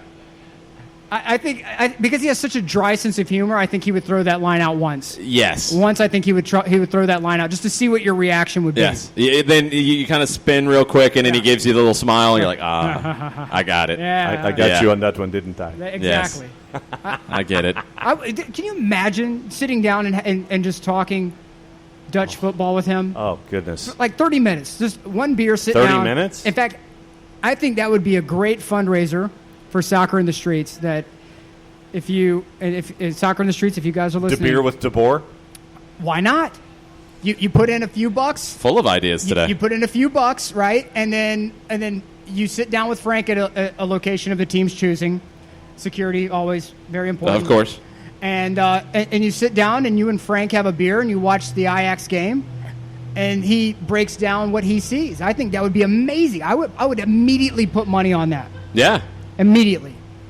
That'd be pretty sweet. All right, let's get caught up on everything from the weekend ahead of Champions League, and we'll also throw some Mondays with Reddit. Mondays with Reddit. Oh, yeah. There's always fun on Mondays with Reddit. Okay, the judge of the Griezmann case, and I might need to be brought up to speed I was here. going to say there's a Griezmann case. I was not aware of the Griezmann case. Yeah, it's, I believe, around the whole thing with the transfer and how complicated it got, and who was there tampering maybe. There's been a proposal for a closed-door match at Camp Nou or a €300 fine? What? What's the Euro fine? Atletico has filed a complaint against Barca when it comes to Griezmann. See, I thought that was settled, which is why I completely forgot about it, because nothing came up about it. Yeah, I mean, it's a small fine at this point. We're talking €300. So... It's like you get change for 500 hundies in my yes. wallet. Okay, so that's what the judge has proposed. I guess either that Barca pays their tiny little fine, or if they don't pay their fine, then they have to play behind closed doors. They don't get to sell tickets for a game. Excuse me, let me go to the ATM. Yeah, I think No. I'm getting even more petty with it. Pennies? No. I get a because what I would have my lawyer do is say we're going to send you something worth €300 or of equal value, and I would have the entire team sign a Barcelona jersey and send it to them. That's worth €300. Yeah. That's fair. Send it to them. There you go. That's what. And I would. So then Atleti gets the autographed jersey that they have to then sell to get their €300. That's right. And I would have my name right there. If I am the center of it all, my name is the John Hancock in the middle. I'm talking bright gold Sharpie. It's going to be right. And have it go completely and totally against the color scheme of the kit, just a big gold thing. Nice. Griezmann with like 42 N's on the end of it. And I'm sending that to him and saying, give it to charity or whatever to get your money. All right, we have a report from DZFoot_EN. DZ Foot, the home of Algerian football since 1999. There you go. They are reporting, and this is official, that Algeria will face Colombia in a friendly during the October international break. That's going to be a fun game. That will be a fun game. I am all in for that one. That will be a very fun game. The Parceros will be pumped. Algeria is low-key very exciting. Tricky good. Yeah, tricky good. Low-key very exciting. Well, that's a fun account to follow as well, because they will start showcasing all the Algerian talent that France tries to come and get. Oh, yeah. And the running joke is that France can't develop their own players. They have to steal from Algeria. All right. I'll let you take that one how you want, but it's a running joke that exists on that account. Carlo Ancelotti has laid down a quote ahead of the Liverpool match tomorrow.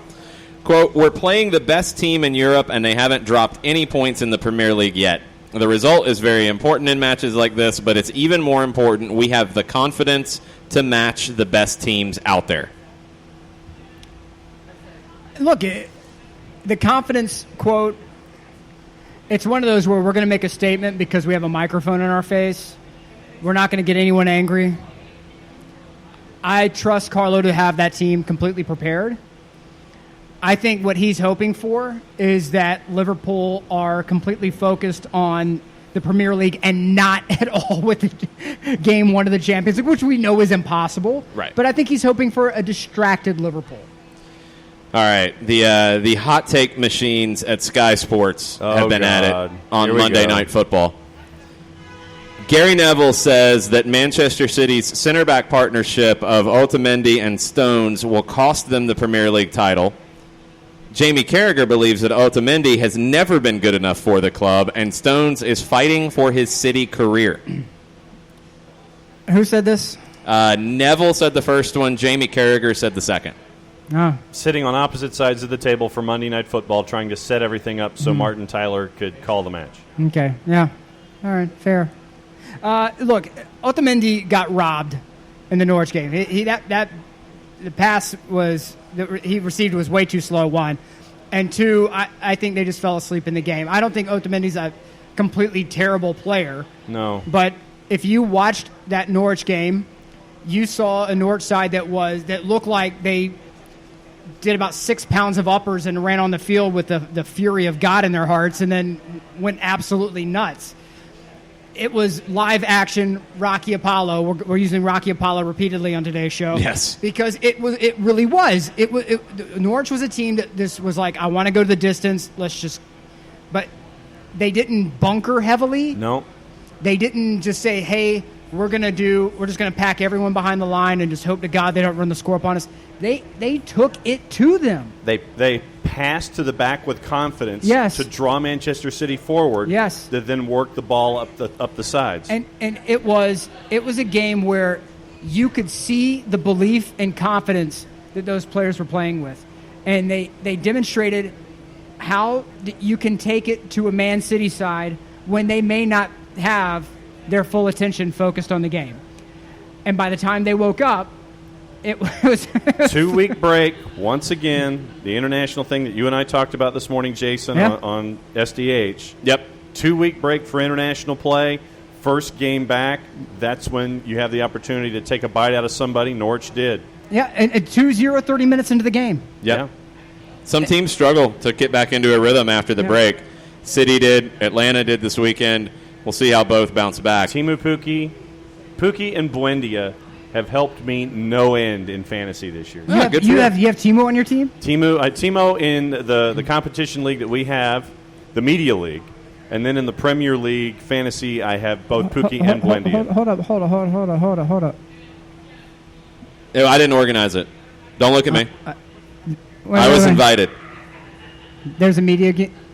Okay, all right. I wasn't. No, it wasn't me. Said purveyor of the league, I see where I am on your. I am not a purveyor of the No, league. this was not a purveyor. No. This was an invite. Oh no, I see whoever the invitor is. That's all right. I got Tammy Abraham, so I'm We pretty shall have happy with my words. squad. Yeah. I am like rolling with Chelsea on that team. I've got Tammy Abraham and Mason Mount. Well, Doing pretty well. all I need is when the mics go off, let me know who I need to send a strongly worded email to. We'll work on that. Jurgen Klopp had a quote today. I want to get your thoughts on this. According to Jurgen Klopp, quote, "We can't be the best team in Europe because Man City are the best team in the world. That's the same planet, I think." That is a manager who is giving his team something to work toward. Yeah, That is straight up. That is a straight up quote of. Oh, he knows how to play the game. Oh yeah, he's trying to light a fire under his team. Hey, they've won this. They're the team that's done this. They're the best team in the world. Well, it's like when Nick Saban talks about Valdosta State or Southern Louisiana School of the Blind and Deaf who's coming into play. It's just the toughest South Carolina State team we've ever seen. Their special teams are just absolutely amazing. Gotta be. You ask me the same question every week. They're a good team. They have a great offense, and then they come out and slaughter them. Right? He knows what he's doing. It's coach speak. Oh yeah, You can't Straight take up. anything away from the coaches midweek unless it's a manager who just has a history of zero filter. Other than that, it's coach speak. You want some more coach speak? Okay, why not? Antonio Conte said this, and this is translated, of course. How did he say it? Do they say that I'm more of a league coach than a European one? Yes. You live by cliches. As long as someone says something on TV, everyone goes after it. I've played in 3 Champions Leagues, but I always did so with new creations. Instead, others have with teams who are already established. Ooh, I like it. spicy. That's a good one. Spicy. That's the kind strong. of coach speak I can get behind. And my hair is perfect. Yeah, look, there's a lot of money He in that said hair. that afterwards. There's a lot of money in that hair. How much did he pay for his shoes? Forget That's what the I wanna know. shoes. The gross national product of New Zealand went into that guy's hair. I mean, it's because for a while, whenever you get that much work done on your hairline, it starts off and they have to rebuild the hairline, right? So he had that sort of like partially like pine forest, where it's like there's no real undergrowth, but it's like very sparse trees. You really see this in like mid to South Georgia. He had the mid to South Georgia tree line happening on his forehead for a while. Oh. And then he went and he dumped about another 150 million euro and got the rest of it done. And now it is luxurious. So what you're saying is that whoever was the individuals / NASCAR pit crew, the Yes. 8 that went over the wall to help him out, Yeah. they've positioned his pseudo follicles to where they're leaning one way or the other, Yeah. and they're spaced to the point to where it looks like a full head of hair, but it's really not. That's how Ron it started. Popeil be damned. That's how it started, and which was very concerning because it looked like he had sort of like been a part of like a payment plan and missed a payment or two. Oh, no. Oh, no. And then the rest of it sort of grew in. And, he did the creative, like, covering of the hair. Oh, and so all this you went and that. Watergate at one point? He did. Yeah, he did go a little Watergate at some point, but now his hair looks really nice, and he'll wildly gesticulate on the sideline, and his hair flops around, and it looks luxurious in the wind. And then it comes back into place. And it comes perfectly back into place. So, I mean, good for him. I mean, I'm under orders from Dr. Wifey never to have that work done. My wife says, if anything, you get the laser removal and get rid of what you have. Don't go and try to get the replacement stuff done. Oh, wow. You're not going to do the spray paint? No, that blows my mind. Yeah, that's insane. The Popelian spray paint? Yeah, where it looks like it's hair follicle. Like, we're in Atlanta, and check. If you go out for an evening, let's say you come to the wonderful Brewhouse, and excellent plug. We have this wonderful porch out here that it looks like they spent a metric ton of cash on because it looks amazing. And you're out there and you're hanging out, and it's a July night. There's naturally going to be humidity. Mm-hmm. How does your spray paint hair follicles react to 100% humidity? Sure it just bleeds into your. Oh my God! Better wear dark colored clothing. Disgusting. Yeah, because you're gonna have like dark streaks running down the back of your neck. You're gonna have who knows? Don't do it, guys. Just shave the head. Just shave the head. Just walk away. All right, we mentioned Dani Olmo for Dinamo Zagreb. His value, according to Transfer Marks, and this is again from Mondays with Reddit, his value has reached 30 million euro. Zagreb becomes the first club in the history of the Balkans, Greece has been excluded from this, to break the total market value barrier of 100 million euro. Dani Olmo is a player that, out of all of the smaller teams in the Champions League, that's a guy that you got to watch. When you get to that kind of value, if he has a big tournament, he might go in January. Mm-hmm. Yeah. And go for a big price. Yep.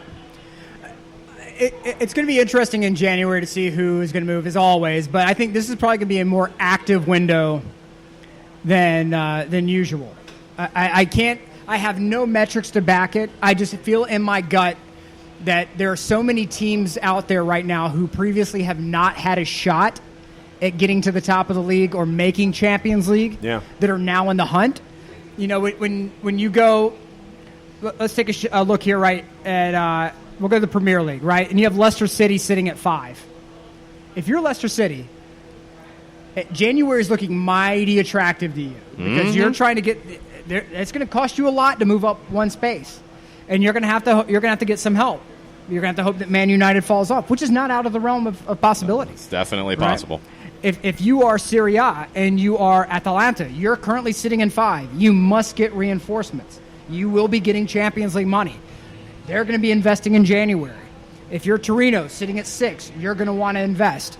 So already we're naming off a ton of teams that are going to be looking to spend some cash. Probably not 6-figure cash, but, I mean... It won't be stupid money, but it'll be money. It'll be money. I mean, Granada's in 6 right now. Hey, spend some money, my man. Do what you got to do. But I just feel that there's something that's different about this Champions League. There's something different across Europe right now. I feel like financial fair play is working. I agree. You're getting teams that we normally never talk about that are in the top 4, top 5. Are they at the top 2 or 3 teams? No, because those other teams had such a tremendous head start. Can they get there, though? Atalanta is a prime example. You get a couple Champions Leagues in a row with them. Yeah, you're talking about a big infusion of cash. Yeah, and that's the case. If Atalanta spins, and what you're going to have is ownership take a different track than what they're used to, where normally they get a couple of offers. Right. For talent, where previously they'd say, hold up, you're offering $30 million? Come in at 35, 36, and you got a deal. Now they can be like, no, because we have Champions League. So step off, we're keeping our guys. But the players have to be on board, the agents have to be on board, and team management has to be on board with that as well. It changes the narrative a little bit. It does. A couple more things. We'll get to Wayne Rooney's comment that I know, Nick, you wanted to touch on. Liga MX, we haven't talked about very much on the show. No. They're about halfway through the Apertura season. There's some weird faces at the top. Necaxa, Querétaro, and Santos Laguna all on 17 points. Querétaro and Santos have a game in hand on Necaxa. They've got 19 teams, so it's an uneven number of games. Somebody's out each week. Club America's on 16. Leon's on 15. Tigres on 14. You go further down, 11th place Monterrey on 12. Only 5 points back, but still out of a playoff spot right now. The top 8 go to the postseason. Chivas in 12th place on 11. Cruz Azul, 11 points. They're in 13th place. Pachuca is in 15th place on 9 points. Liga MX is getting pretty crazy. And I know, John, you watch Sábado Futbolero. That is correct. You like the Liga MX. What's jumped out to you? I look at Toluca's continued starts that are rough. FC Juarez, the purchase and flip experiment has not worked so far. Yeah, well, they're in 16th. They're 2-6-0. Yep. 6 points out of the blocks. They've lost their last 3, 4 their last 5 after the start. Yep. Then you get into the gaggle, which is basically everybody from 14th on up. And, I mean, seriously, you look at 1 through 14 separated by 6 points. It's very Western Conference MLS of you right now. A little bit. But you see, I like to see in Necaxa, Querétaro, Santos Laguna, and Atlético San Luis right now is in 7th place. I mean, at 14 points, 3 back. So give me the new guys at least, out of the blocks to give them a chance come playoff time. I just think I like the variety that we're seeing so far, even though I know that my gut tells me that all the established names are going to work their way back into it by the time we get toward the end of the Apertura. Oh, but there's always, but as we saw with Leicester City, that one magical run. Once in a while, that minnow hangs out and swims a little bit longer than everybody expects him to. It's true. So we got to talk a little bit about Argentina. Boca Juniors at the top of the table through 6 matches. They are gearing up for Armageddon, the Copa Libertadores semifinal with River Plate next month. First game will be in a couple weeks. San Lorenzo and Talleres are second and third, 1 point behind Boca. Our favorite team, Defensa y Justicia, undefeated in their last 3. Oh, my boys. 2 wins, 1 draw out of their last 3, climbing out of the bottom of the table. They're in 15th right now. Don't have to worry about relegation or anything like that. One team that does have to worry about relegation is Gimnasia. But they do have Diego Maradona on the touchline. Diego Maradona, I will let everybody know that I was watching the game on the TV yesterday, and I had the second screen, the Diego cam, up on the laptop in front of me. I had Diego cam up on my mobile device. It was unbelievable to see this craziness because I mean, Diego, you don't know what he's going to do, and he will just start randomly yelling. He was losing his voice really early, which was a problem. He jumped into the team photo, and this was something that just blew my mind. So you always see the starting lineup take a picture before the game to kind of commemorate it. They ushered Diego into the picture. Usually the manager's not in that. Because it's just Diego Maradona. 11. It's freaking Maradona. They also ushered him into the picture because it's entirely possible he manages 2 games and walks off into the distance. That is very possible too. The kickoff was held up a little bit because Maradona wanted to have a quick conversation with Eduardo Caldet, the manager of Racing. Former teammates, they've known each other for a long time. Caldet was sitting in his bench, just chilling, waiting on the game to kick off. And he's like, "Oh, they want me over there? Okay." So he comes running around the 500 media members who are on the sidelines to take pictures of this thing, and has a little moment with Diego. They hug, they talk for a second. Game kicks off. Gimnasia plays probably the best game of the season for them. Players are running themselves into the ground, going insane. It was absolutely amazing to watch them run. Just all energy. Yeah, you're like, there's no way in the world they can keep this up for another 10 minutes. There's no way, and they kept it up, and you're like, yeah, they were competitive. In God's name are they? They lost 2-1 to the defending champs Racing, who's not having the greatest season, but they're undefeated in their last 3. They've won their last 2 now. It's very narrow, the margins in Argentina, because the way they do relegation, it's over a 3-year period.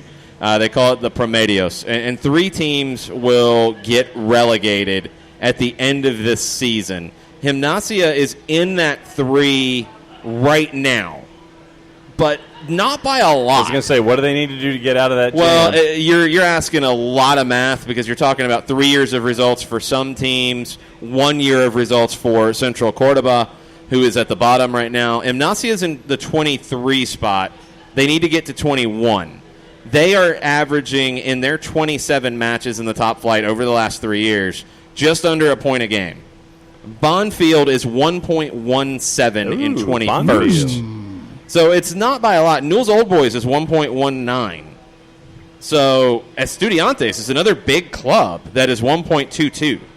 You've got a battle here. Rosario Central is the other team that right now would get relegated. A couple wins, you might survive. It's that narrow. Can Diego Maradona inspire this band of misfits to a couple wins? Yes. The window's still open, too, in Argentina. They can bring in reinforcements, and Diego's like calling everybody in his old Rolodex because that's probably what he has. I don't know if he's up to the smartphone. It might be a Nokia. But Diego is trying to find anybody he Star can Trek find. communicator flip phone? Yes. Claudio Canigio is in the stands. He might try to sign him at like 47. I don't know how many how much stuff of value Diego has left. I think he's still got some. Just throwing that out there. I mean, maybe somebody loans him a phone or Oh, something. he's got 50 people who would loan him a phone. In these controlled situations, yeah, I think that this is obviously it's must see TV. You never know what's going to happen game to game, and it's really interesting because Diego is not a tactician. Hopefully, he's got one sitting with him. But if you're a player on that team who is not a great team, and you're a player who you know you're going to have more eyeballs on you than you've ever had, and you've got a deity in Argentina telling you what to do, you're going to run till you die. You're going to do it. Well, because you can't be viewed as the guy who let Diego down. No matter what happens in the season. He might cut you. Yes, physically. Yes. Yeah, not like he might you figuratively and literally cut you. Yeah, I was going to say. The story. He's got people. Yeah, he's got. There may be a person or two in Napoli who. Well, he can't go back there. Look, you never know. I don't think he's been back there since he left. Look, I've been told. I have been told by the independent contractors of Napoli, the for-profit people of the town, that Diego's welcome back in. Well, I think he can get back into Naples. I don't think he can get anywhere else in Italy because I think he owes Italy money. Look, he can get into Naples. We didn't say anything about him being able to leave Naples, but I left that out intentionally. Certainly get into Naples, you know. Just throwing that out there. Oh, Diego, always fun. The documentary HBO October 1st. Amazing. I think we're gonna have a viewing party here for it. All right. Okay. I think I'm efforting. All right. There are things moving. There are wheels turning because I won't be here for the soccer over there the night before, where we would preview it because I'll be coming back from Montreal. Oh, see? So, yes, you idiots can already plan whatever you want. Patties at Bushwood. Yeah, expect chaos on that one. Wayne Rooney made a comment that we need to touch on real quick about the American players in MLS being underpaid. And he specifically said the American players being underpaid. What'd you think about that, Nick? I think he's sort of right. I think that you are worth what someone will pay for you, and there's not as much of a market in Europe for American players.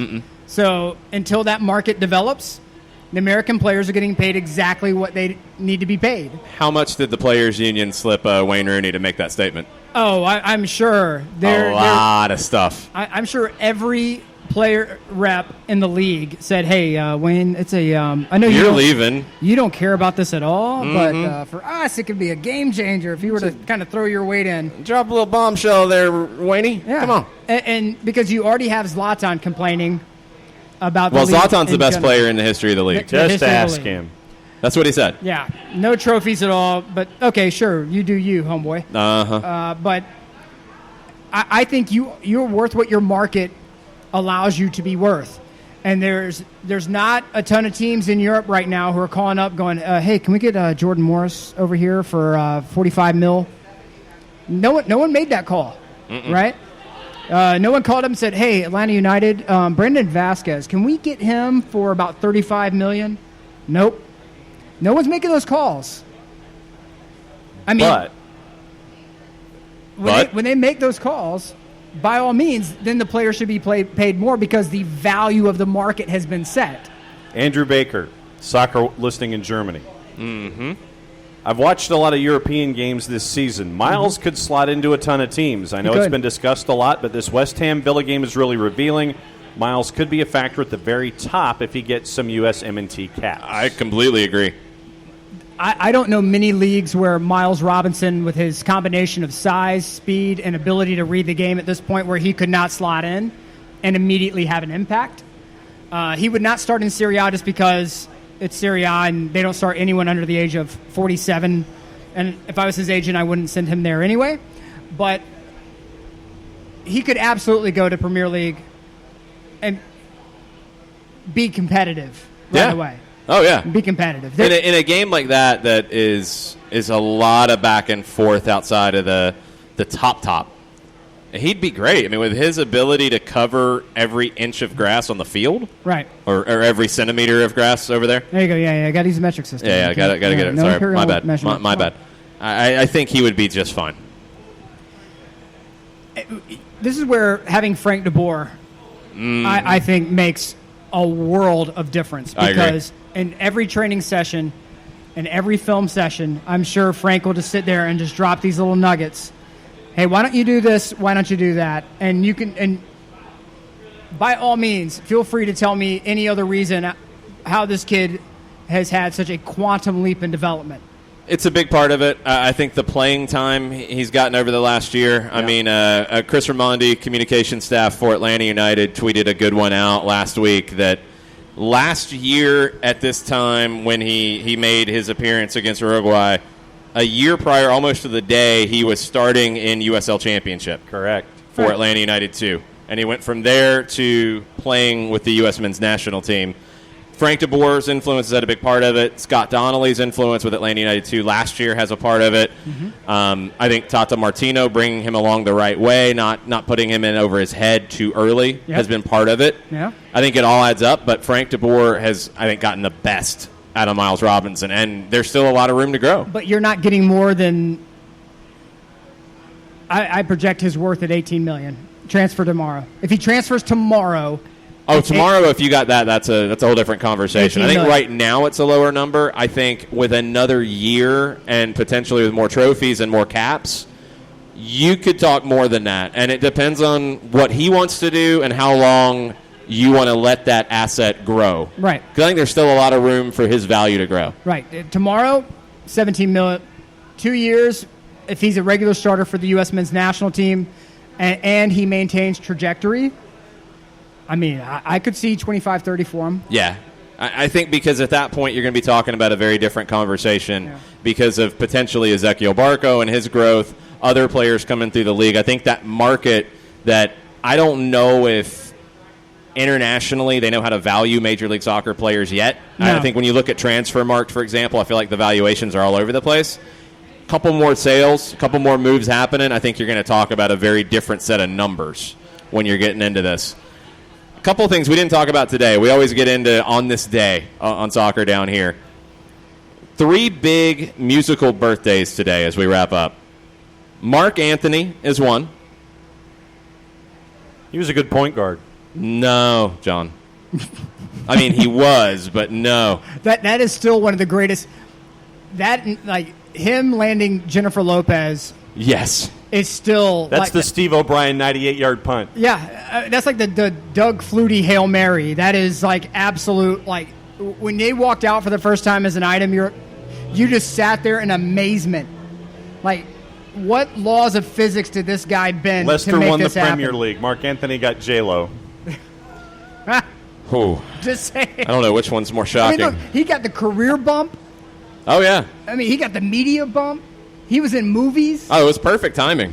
I mean, he was perfect in Man on Fire. In Man on Fire, he was actually really good in Man on Fire. Mark Anthony is an absolute legend for a lot of reasons. Another one who's a legend, Richard Marx, born on this day. Oh, no. Richard There we go. Marx. John, any comments on What's your favorite Richard Marx song, John? That's more your era, yeah. Right there, right here waiting? Right Here Waiting was his Yeah. biggest one, I think. Okay. He had a couple. I mean, he was in that, 1988, Don't Mean 1989. That one was terrible. Yeah. Such tremendous grammar with these song titles from Richard Marx. Don't Mean Nothing. Should Have Known Better. Satisfied. Right Here Waiting's a classic, though. And he got Cynthia Rhodes. That's another Leicester Premier League win. Who? Sorry, 80s reference. Okay. Give me a show. Cynthia Give us a show. Rhodes? Yeah. Do we know the show? Oh, God, what was Cynthia Rhodes in? Let me look it up real quick.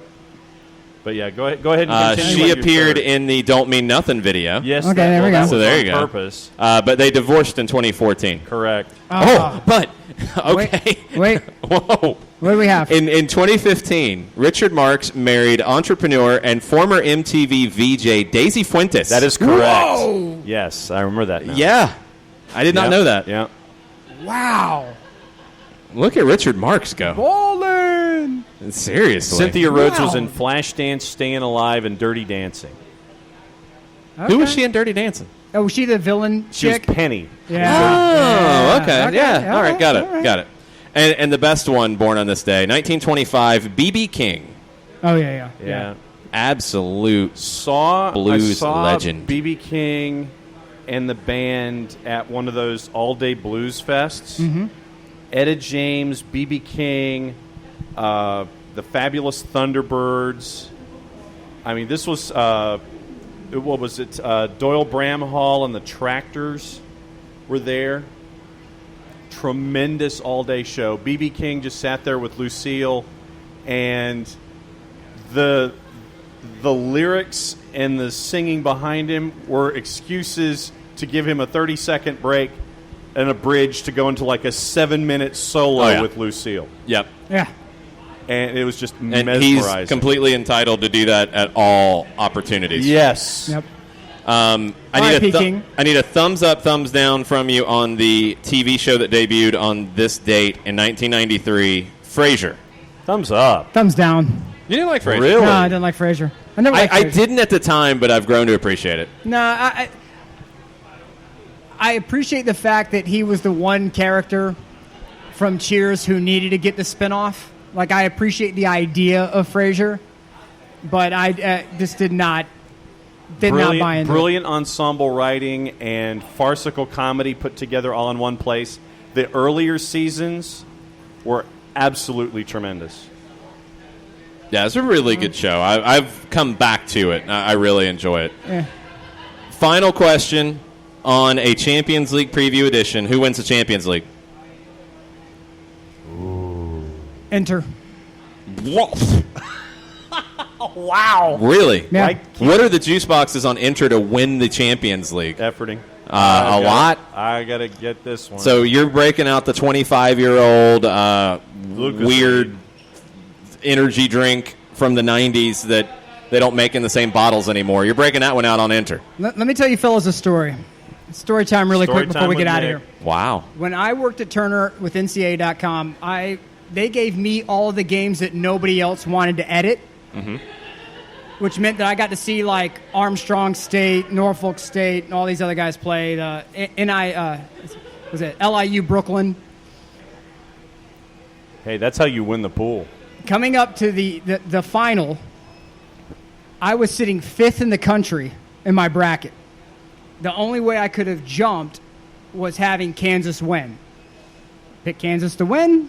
Didn't happen. It was the Anthony Davis Kentucky team. I knew I was pretty much going to lose that one. But one thing I noticed in that tournament was that teams with tactical flexibility advance. That no matter what the conditions are, no matter what, meaning that no matter where you play, no matter what the tempo the other team wants to set, if you can adjust, you will be fine. There's no other team, I think, in the tournament who can adjust as fluidly, easily on a dime as Inter can. I think Liverpool can, but Liverpool's going to also be in a position, whether they're five. How many points are they now? Was the five? Is it 5 point wins. gap? Yeah, yeah. I think they're going to start feeling some room and they're going to feel the need to put the throttle down in the Prem. And I think it will, rightly or wrongly, will distract them enough for me to put Inter over Liverpool repeating. What's the number on Inter? Plus 5,000. Wow.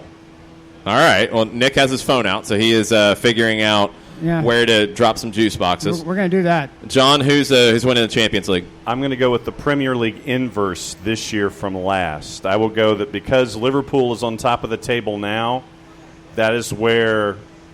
So they win the league. They win the league, lose Champions League. Manchester City finishes second, contrary to what I thought was going to happen at the beginning of the year.